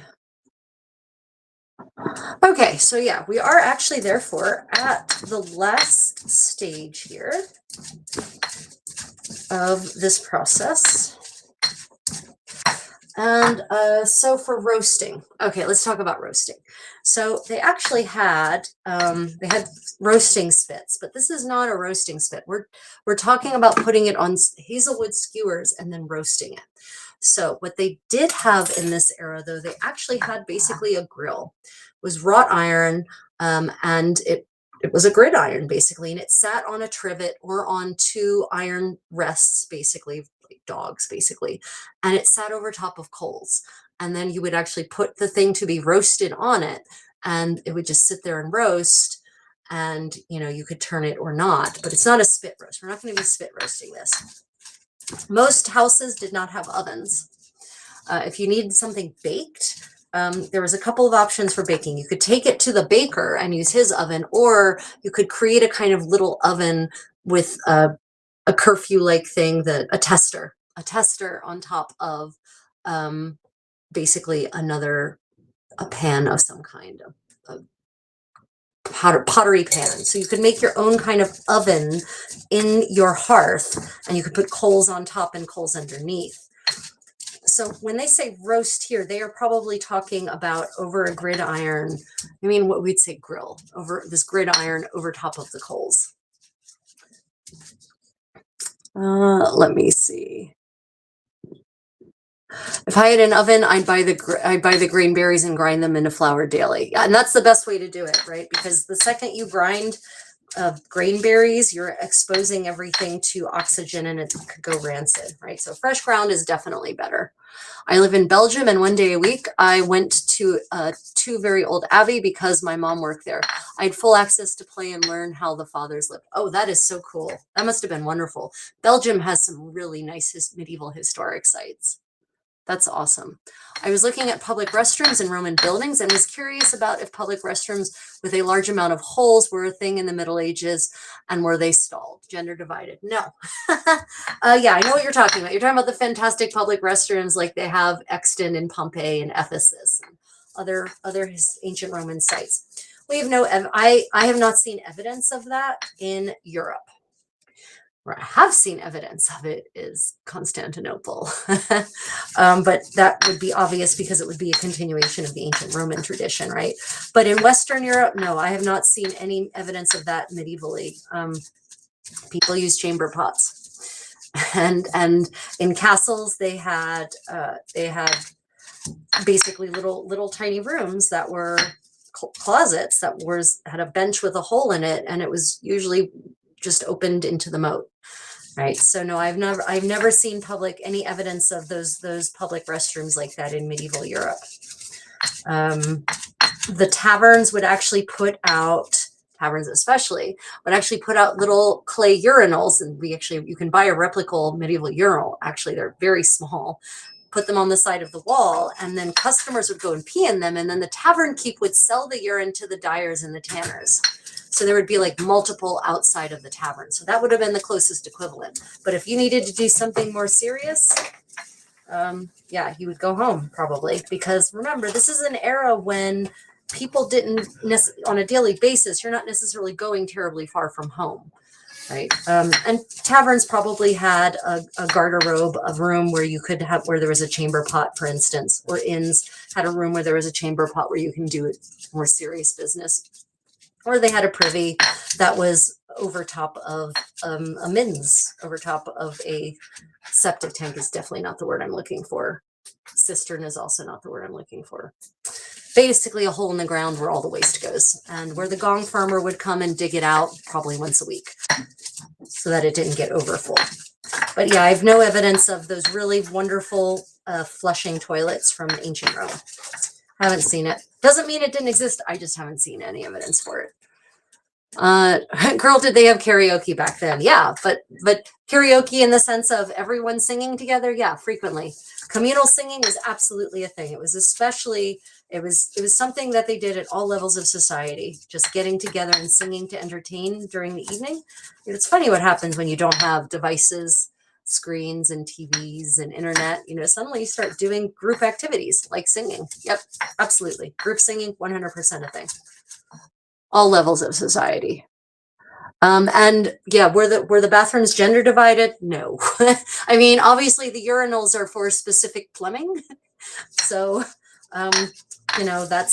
that's pretty biologically divided, I guess. But yeah, privies were not gender divided. Yeah, medieval group songs are so fun because usually they're for 3 or 4 voices. right? So you've got your tenor and contratenor and bass and soprano. And, a lot of the songs, especially in the 15th century, are very adversarial, but in a fun, playful way. So you've got like men and women singing two different sets of things, and usually they're kind of singing at each other. Yeah, it's pretty fun. Collect, hold, and transfer point. Yep, exactly.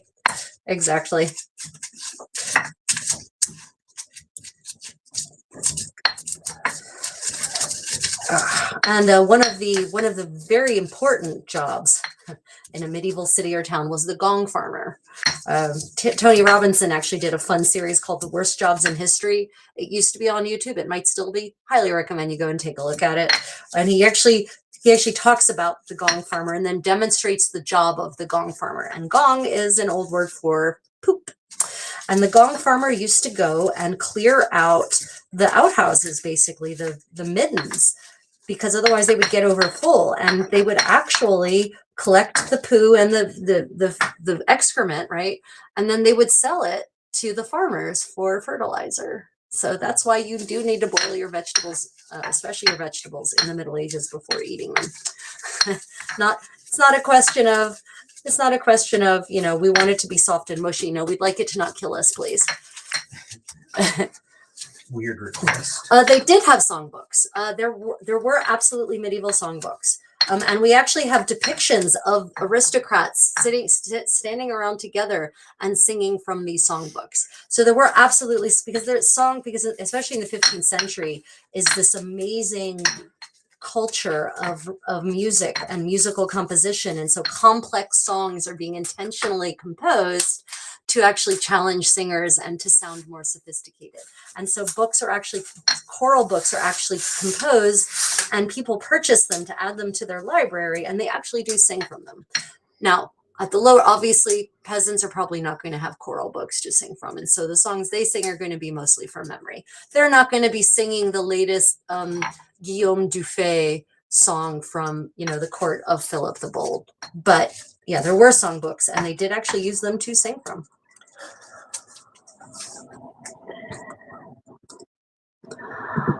Let me see. By the by, I mean, fathers, they still live by medieval rules and practices. Yep. No, vendetta. I know what you meant. I know you meant the brothers who live in the monastery. Yep. Not like me as a father.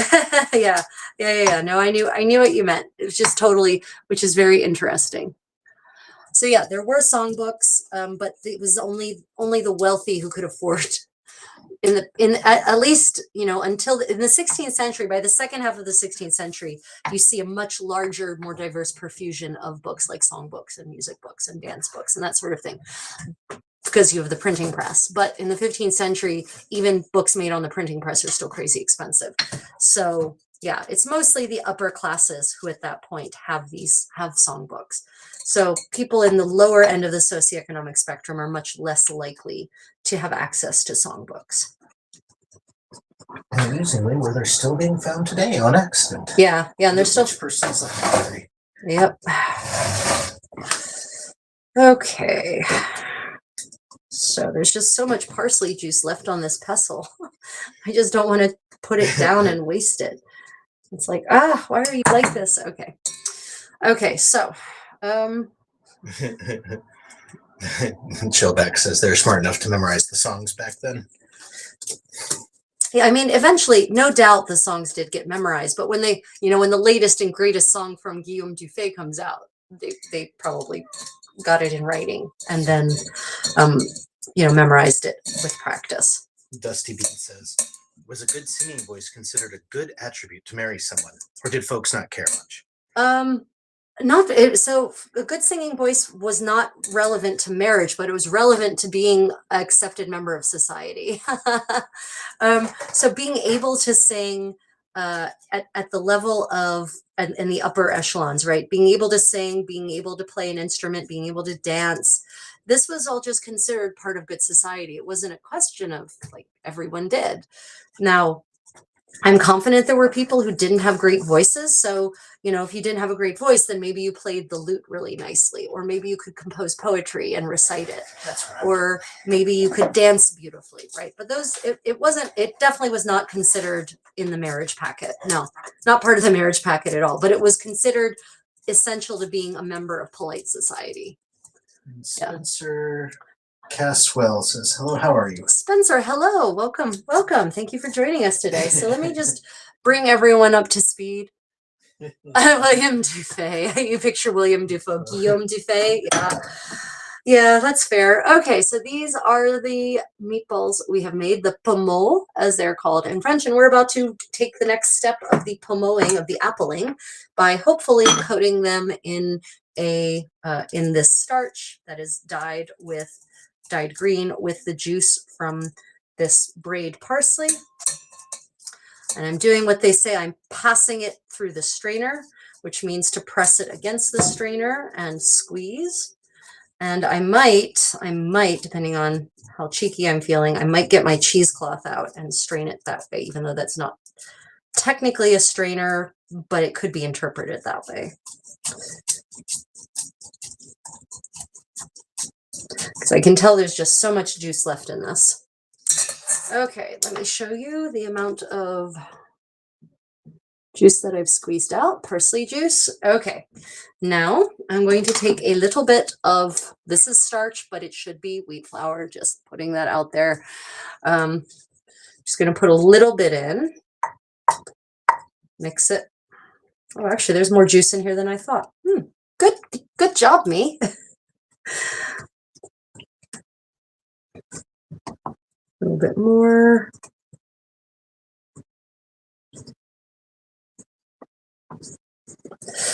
So just so you're tracking, wheat, flour, and starch have different rates of absorption. You will need more starch to absorb juice than you would need wheat flour. So you'll need more starch by volume than you would need wheat flour to accomplish the same density. And so what the recipe says at this point actually talks about, gives us a very useless bit of instruction. Medieval recipes for the win. The useless bit of instruction is as follows. When they have have parsley braid and pass through a strainer and flour mixed therewith, neither too thin nor too thick.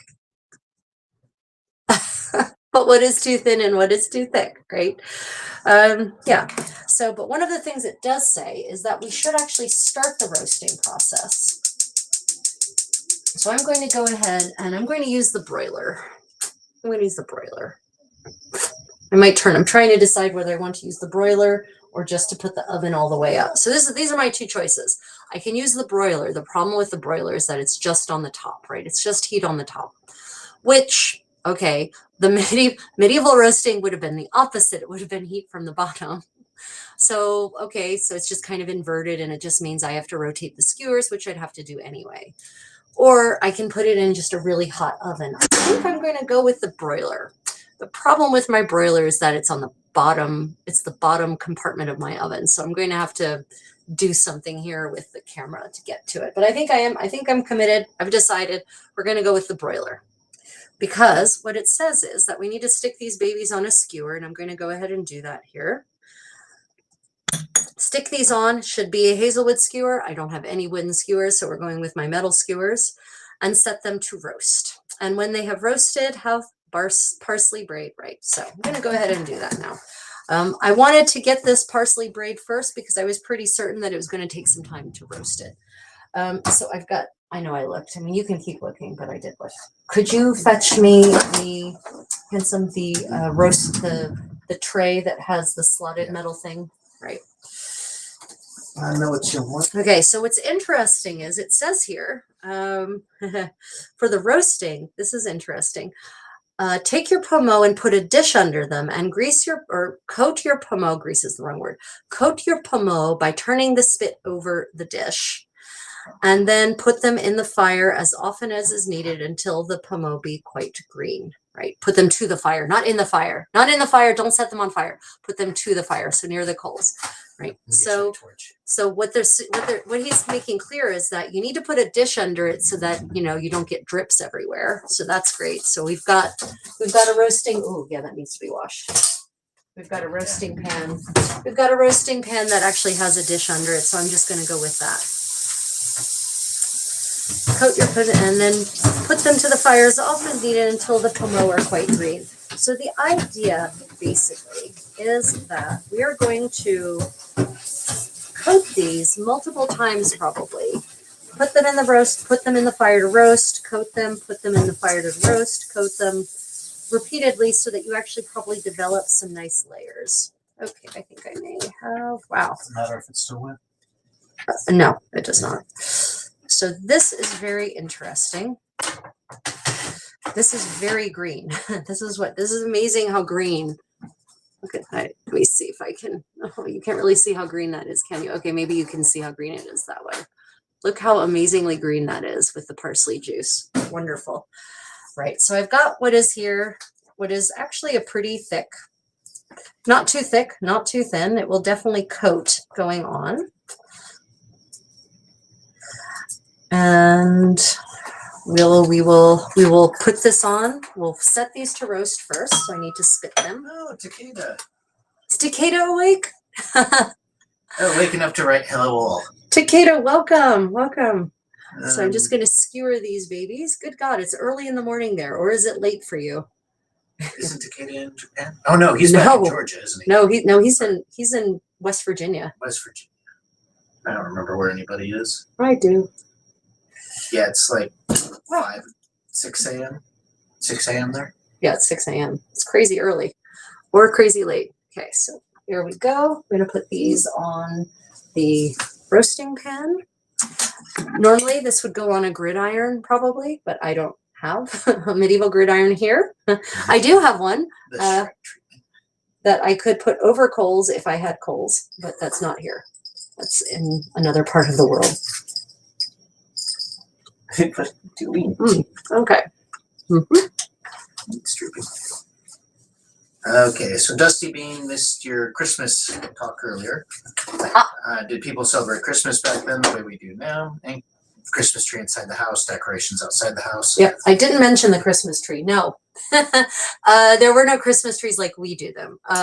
The Christmas tree like we do it is a German tradition that was introduced by Albert and Victoria, basically, because Albert was a German prince, and they brought that tradition to England.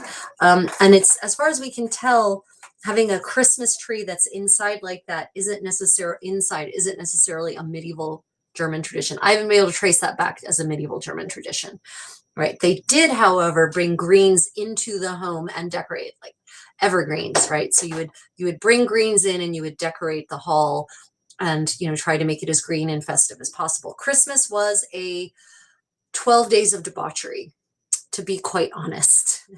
It was 12 days of pure unadulterated debauchery, to the point that, as I said earlier, by the 17th century, the Puritans, under Cromwell, banned Christmas because it is so unpious and unchristian of a celebration that they decide that that's not acceptable. That's not how we worship. Christmas should be a day of solemn, endless church service. But in the Middle Ages, it was 12 days of debauchery from the 25th to the 6th of January, terminating in the Feast of the Epiphany, or 12th night. Right? There was dancing, there was gambling, there was feasting, there was gaming that wasn't gambling necessarily. People would go out into the streets and would, depending on where you lived, in England, you had the custom of wassailing, where, groups of singers would, this kind of where Christmas caroling comes from, except it was a little bit dangerous in the Middle Ages, because these so-called carolers would then actually demand like food and drink, and if you didn't get the food and drink, there would be trouble. There's actually echoes of that in the song "We Wish You a Merry Christmas," right? So yeah, it was a crazy time. Christmas was a crazy holiday season. It was a way to try to fight the darkness, right? There's this depressing darkness that has settled in. There's some precious precious parsley juice in the bottom of this bowl that I'm going to try to get out here. It was a dark and depressing time of year, and so, you know, like humans have been doing for millennia in colder places, they did things to try to counter that. Yeah.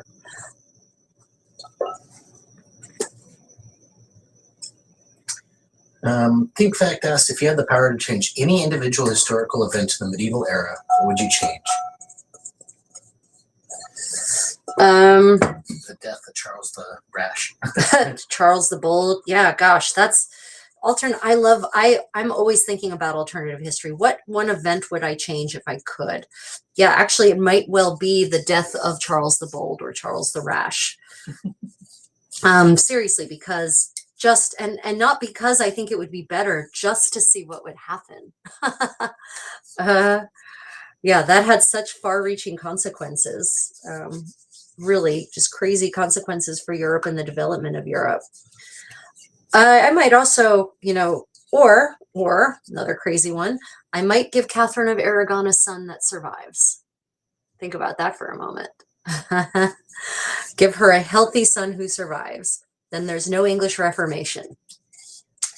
The consequences of that are massively far-reaching.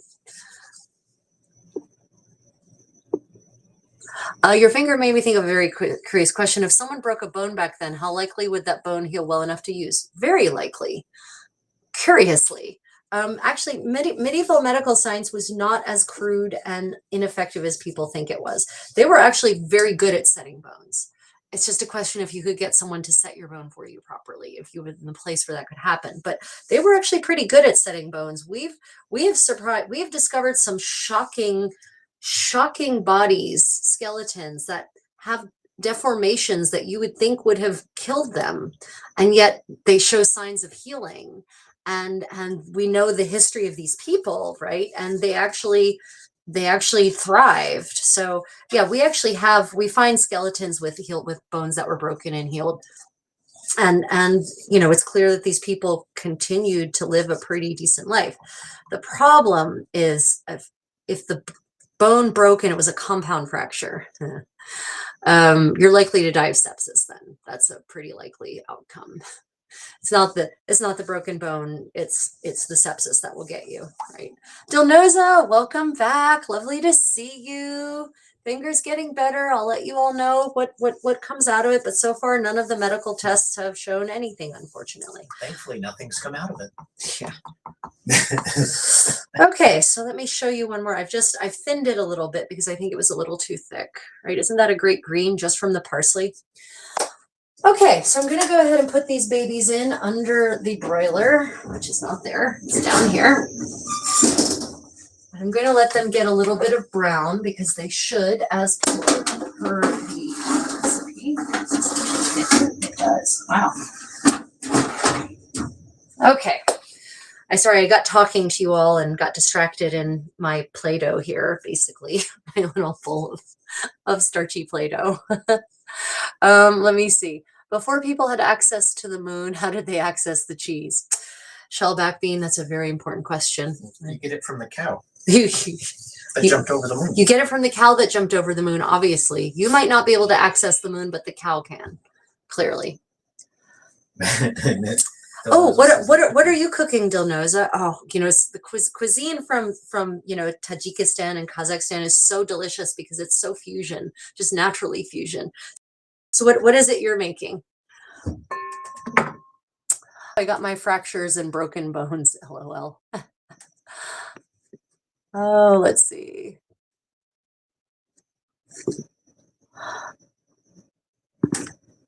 Okay, I'm going to add a little more starch.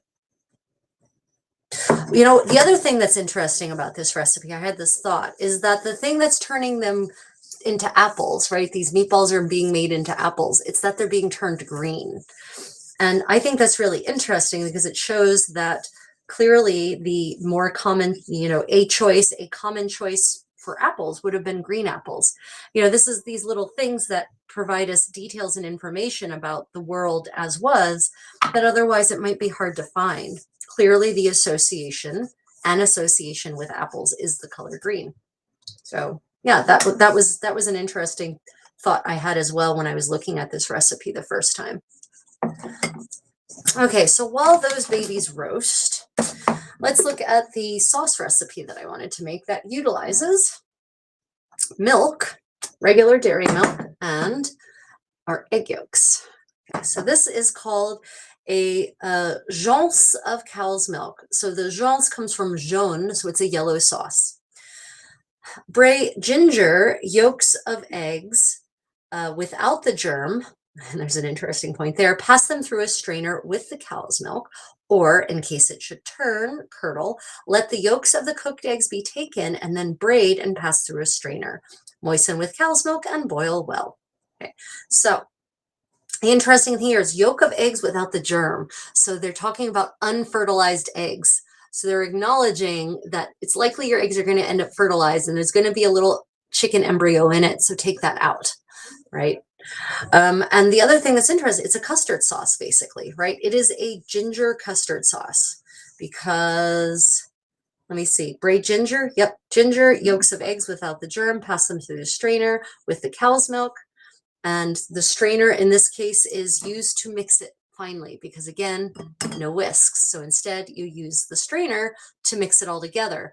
And it really does work because if you use a spoon to actually press the egg against the strainer with the milk, it will actually mix it and make it pass it through really, really finely.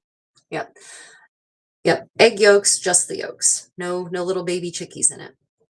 And then we basically boil it. And that is what, makes it thick. So we're actually going to use this pot for that. It smells so yummy.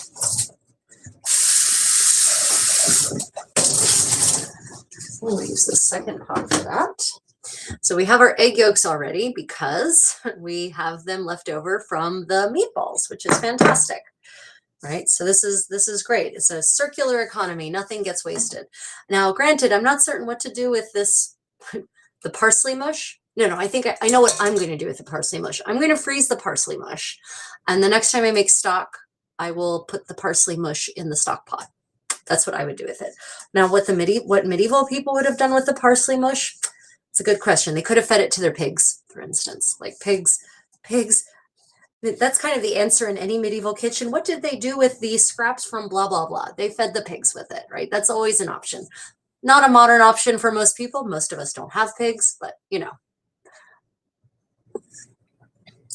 whites included. So this is just the yolks, right? So we're working with only the yolk, not the white. So this is what makes it a custard, right? Is that it's just the yolk. So it's going to be pretty nice and thick and it will be very rich. Because of course their milk would have been whole milk and my milk is also whole milk. And then you've got the egg yolks. So it's just all kinds of yummy emulsifying fat. Let me just take a peek at the meatballs quickly. That doesn't need to sit on that anymore.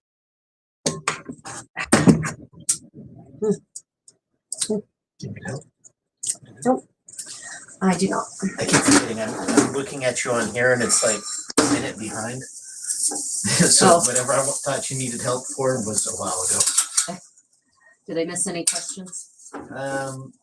Something else just came up.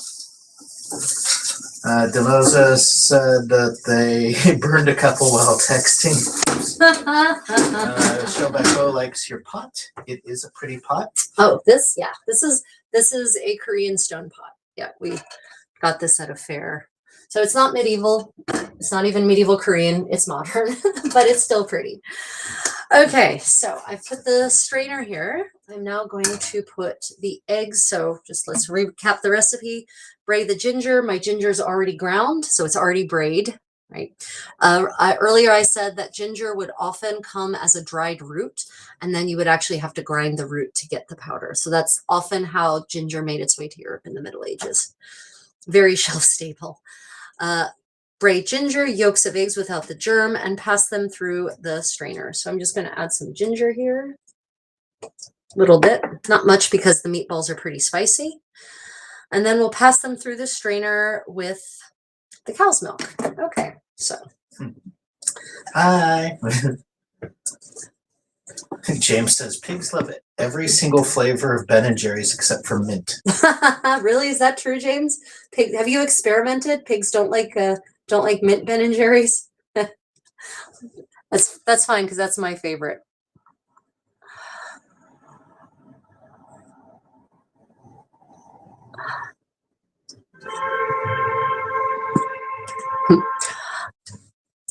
Yeah, Dill knows it's lovely to have you back. We missed you for a while. Things been busy there in Tajikistan, I presume. Okay, so I'm just going to go ahead and put this, again, rubber scraper is not a thing. I haven't figured out how exactly medieval people extracted everything from a bowl, because I can't imagine that they would leave remnants behind. You know, maybe if you have the right kind of wooden tool that's the right shape, like maybe if they have a wooden spoon that's like this, that might actually be pretty efficient at getting the rest out of the container. But okay, so we've got our egg yolk, and actually I didn't even have to push the egg yolk through the strainer. It just fell through the strainer. I'm going to put about a cup of milk in here. This, by the way, this cute little cruet, my condottiero made himself in pottery class. Isn't that cute? Isn't it adorable? It's based on a medieval original, so yeah, I didn't even have to really push the yolk through the strainer. It just went right through while I was fetching the milk. Okay, so I'm just going to. Okay, great. And then the recipe says, right, and boil well. Boil well. So I'm going to go ahead and. What, Hanson? James says it's in his 100 animal fact book. Nice. Fantastic. That sounds perfect. Okay, so he says it's for children, so I don't know how factual it actually is. It has pictures and stuff.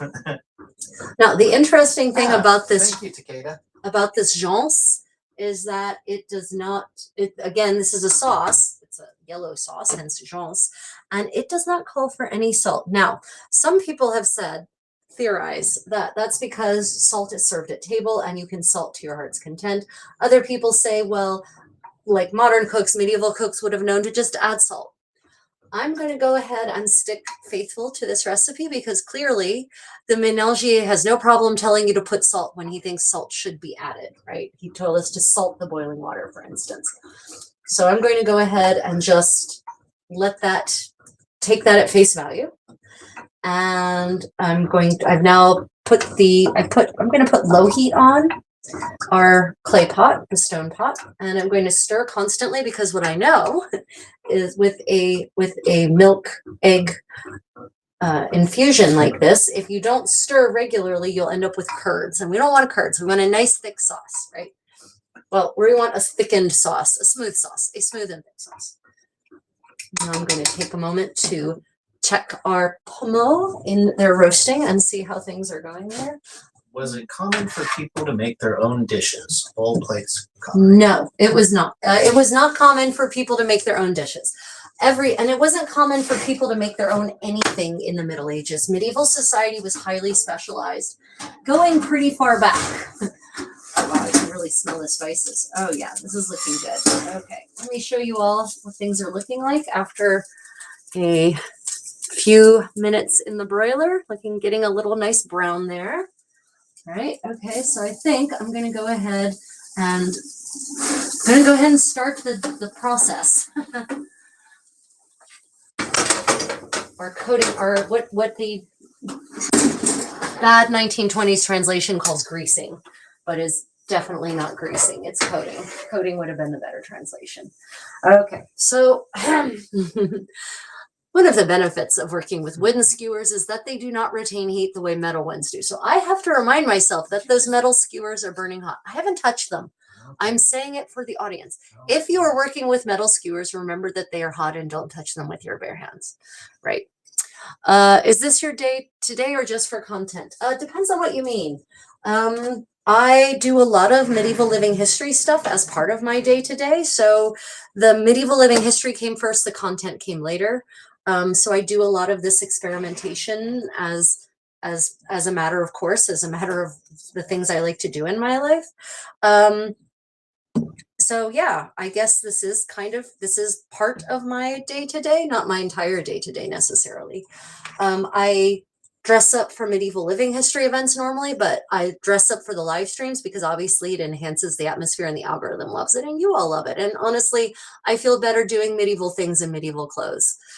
So yeah, it's become part of my day-to-day, in part because of the content creation.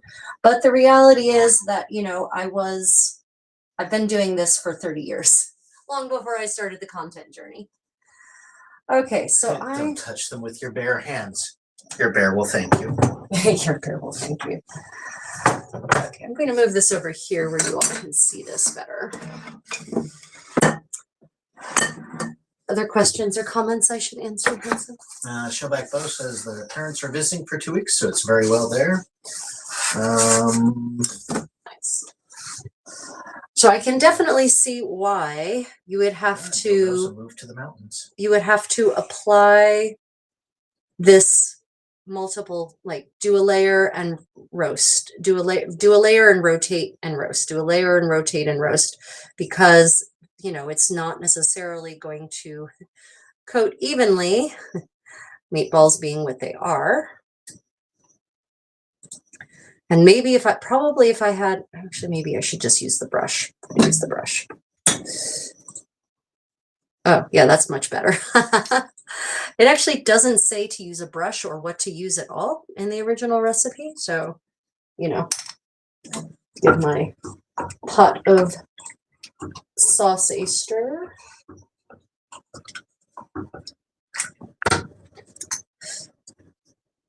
Painting my pomo.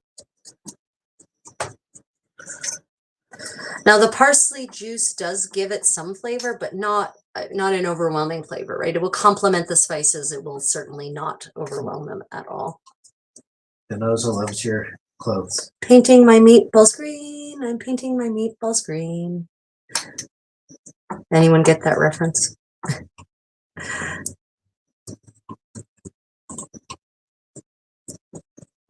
Yeah, this is definitely doing much better with a brush. Now, they absolutely had paintbrushes in the Middle Ages, and we know they had them in the kitchen too. So I could see that this would be a very reasonable way to apply this in a medieval kitchen as well.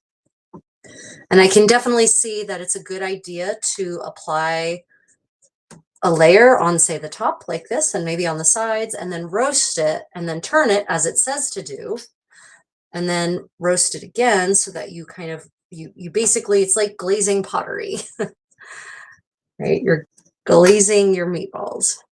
Sounds like a really dirty something.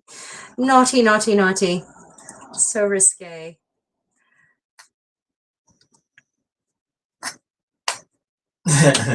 So Dove Lugosi says, I don't understand. Is the recipe in the original version? This is really impressive. I'm reading the Menagerie right now, and it's hard, even for a French person. Yeah, so this is It looks like flubber. It does look like flubber. Does a little bit. You're not wrong. Okay, so first layer of, but look how green that is, right? Isn't that crazy how bright green that is? Okay, let's pop it in and see what happens. Okay.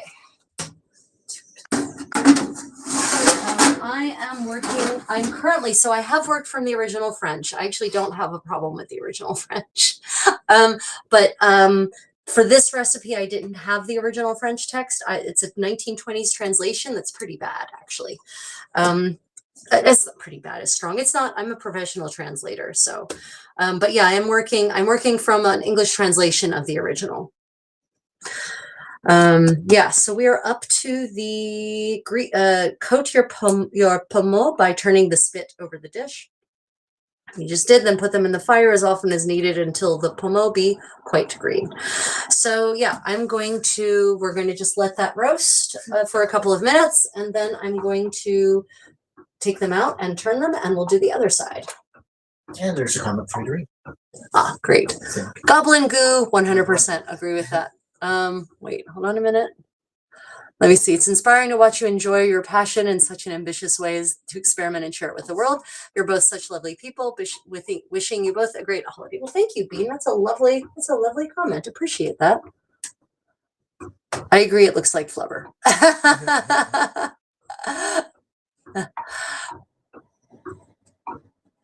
Oh, thank you, Daniel.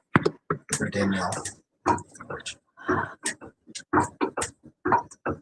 Oh, yeah, the pronunciations. Yeah, the 14th century French pronunciations are super tricky, right? Because it's, yeah, French is pronounced very differently. For those who don't know, French and English actually, but French has a big vowel shift in the 16th century.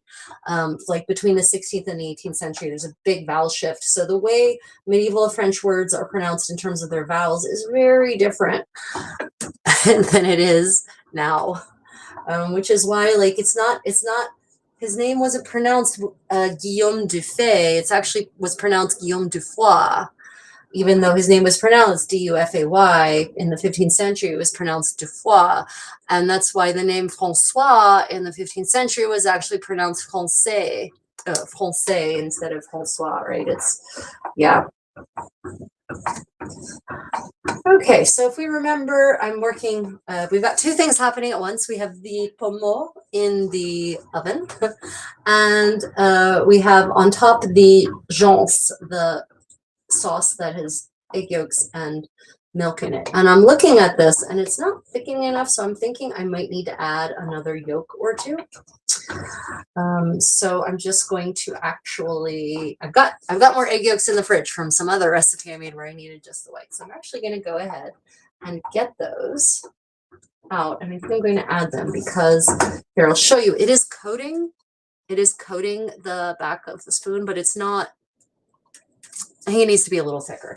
I think is what I'm trying to say. It needs to be a little thicker. And also, the ginger isn't overwhelming. And actually, I'm kind of okay with that.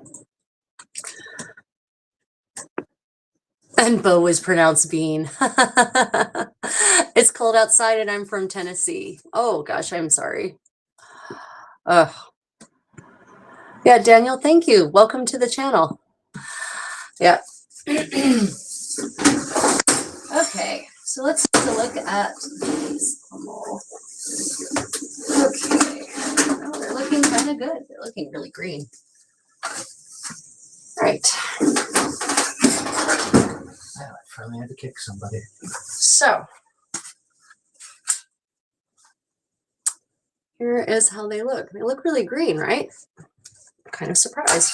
I don't know why. I shouldn't be. I know how natural dye stuffs can actually be really potent. So, okay.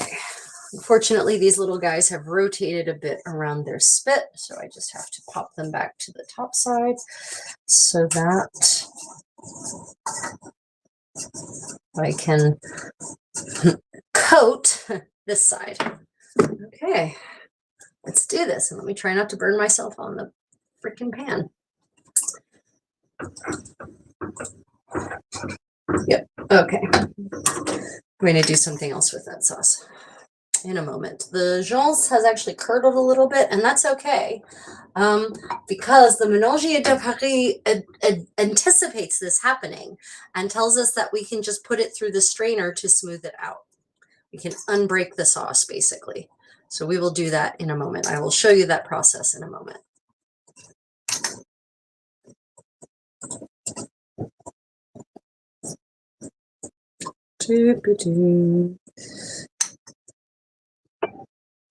Just painting our pomo red. No, we're painting our pomo green. We're painting our pomo green. I tell you, it's a little bit, it's slightly meditative, just like painting on canvas is actually. I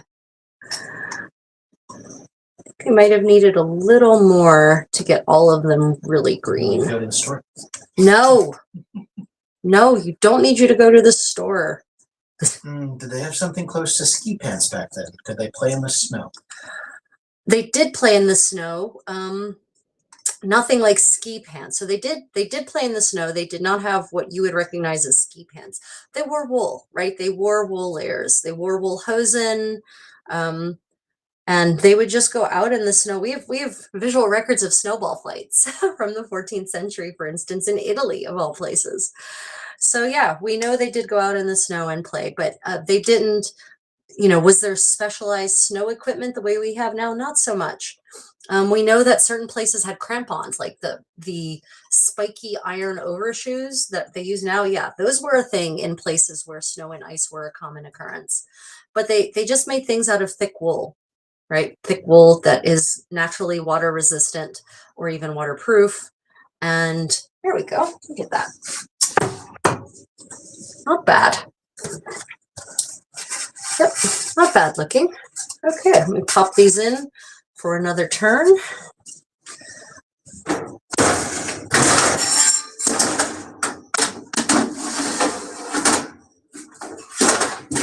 Yeah, so for snow, for cold weather, they would just wear heavy wool and things would be lined in fur also. And people who lived in, say, mountainous places, I'm thinking specifically, Switzerland and Austria, they would, they had crampons, they had overshoes they could put on to give them more grip in, see, this is what happens. I lost track of it and it curdled, but that's okay. We're going to go ahead and fix that. I'm going to pass it through the strainer, just like the Menagier says to do. What other ingredients went in with the lamb for the meatballs? Right. So we have lamb and pork in equal proportions by weight, not by volume, hypothetically, but we ended up doing it by volume because, I don't have medieval scales here. I do have a digital scale, but then there is ginger and cubebs and cloves and egg whites. And that's it. That's all that went into the meatballs. And then, but the meatballs are then cooked in salted water, and the salt in the salted water actually penetrates the meatballs and gives them a salty taste. Okay, so I have now put the broken sauce in the strainer, and I'm now going to push it through. I'll use an actual medieval-like thing instead of my rubber scraper. Right, so we push it through. And this is actually, the Menagier anticipates this in the recipe for Jean's. He actually says, in case it should curdle, let the yolk of the cooked eggs be taken and then braid and pass through the strainer, moisten the cow's milk and boil well. So here we go. I'm actually taking the cooked egg and passing it through the strainer. Danielle says, love the cool outfit. It's beautiful on you, Jane. Thank you. This is 1480s Florentine, actually. Dove Lugosi says, wow, bravo for everything. Your French pronunciation is perfect. I wish we had restaurants here that also does this kind of recipe. This is really cool. Have a good weekend, everyone. Well, thank you so much for that compliment. Yeah, cubebs. So what are cubebs? I'll show you cubebs. They're a spice. They're a seed. And cubebs, a cubeb looks like this. This is a cubeb. Try to get it to show up. That's a cubeb. It kind of looks like a peppercorn, but it's not. I don't know how to describe the taste of cubebs. It's spicy. It's spicy. It's like many of the other spices. How would you describe nutmeg? How would you describe cloves? Right? It's spicy. And it was a common spice in medieval cuisine. Modern European cuisine has gotten so tedious and so boring. I mean, it's good. Don't get me wrong. Modern Western cuisine, it's like, oh, we used to have all these great spices and all this sweet and sour and savory, and now it's all just garlic and butter and olive oil. And don't get me wrong, I love all those flavors, but I also like a little more dimension sometimes. I guess that's why we have Indian restaurants in the West. I'm finally done and ready to have you all join me, inshallah, at our table. I really wish we could all join together and share meals from all around the world and all around the different times. And yes, it is Ryan. I'm reading the. Yes, the voice you hear in the background is Ryan. That is my condottiero. Yep. Yeah. Yeah, Dilnoza, I wish we could join you too, but I hope to actually get to join you. Hopefully this summer, maybe. That would be fantastic. And get to cook with you, cook together in person. Okay, so as you see, you remember what the sauce looked like before. And now it is no longer broken, right? It's actually more or less back together. It's a little grainier than maybe I would like, but that's what I get for trying to do two things at once. Or three things at once. Actually manage the live stream and cook two different dishes. Okay, so that looks appetizing and I'm hungry now. Yeah, I'm hungry too. This is our dinner, so. Okay, let's pull these. Sorry, that was loud, everyone. Apologies. Let's pull these babies out and see what we've got. It may have browned a little bit more than would be desirable to the medieval eye, but here we go. These are our pomo, our little apples, right? Hornpudio? There we go. I don't know what a hornpudio is. Let me try to get to the chat and not burn myself. If you mean husband, yes. Most days, she claims me. I do. It's true. Okay, and then, okay, I touched the screen and now I can't see everything. Okay, enjoy your dinner. Now I'm hungry. Okay, so we now have our joncs.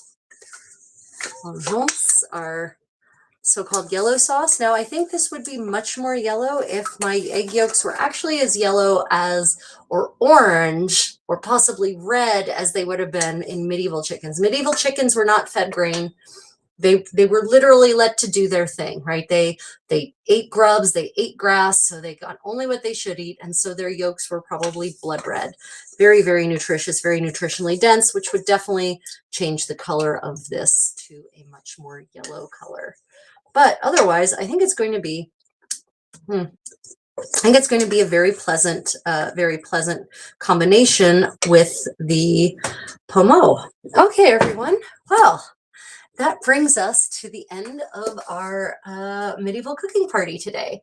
I'd like to thank everyone for joining today, for participating in the chat, for being tongue-in-cheek in the most appropriate fashions. You know who you are. With your great senses of humor, for asking fantastic questions to keep the conversation going. I'd like to thank my channel members and my patrons on Patreon, like Takeda, who is definitely here today. Yeah, everyone else for just being part of my growing community of medieval living history fun. Last question, did they use yeast for baking? Yes, but not as often as they just did sourdough. And used it basically a sourdough starter. So yeast was not commonly available unless you lived near a brewer and could just go and get some of the brewer's yeast.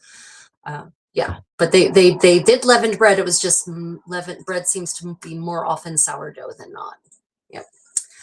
Okay, everyone, have a lovely morning, afternoon, evening, night, wherever you are in the world. Tomorrow, I am heading to Southwestern Korea to go to a traditional indigo dyeing workshop and witness the process of traditional indigo fabric dyeing here in Korea. So it's indigo, so I'm pretty certain it doesn't date back that far, but we're going to find out. We're going to find out tomorrow.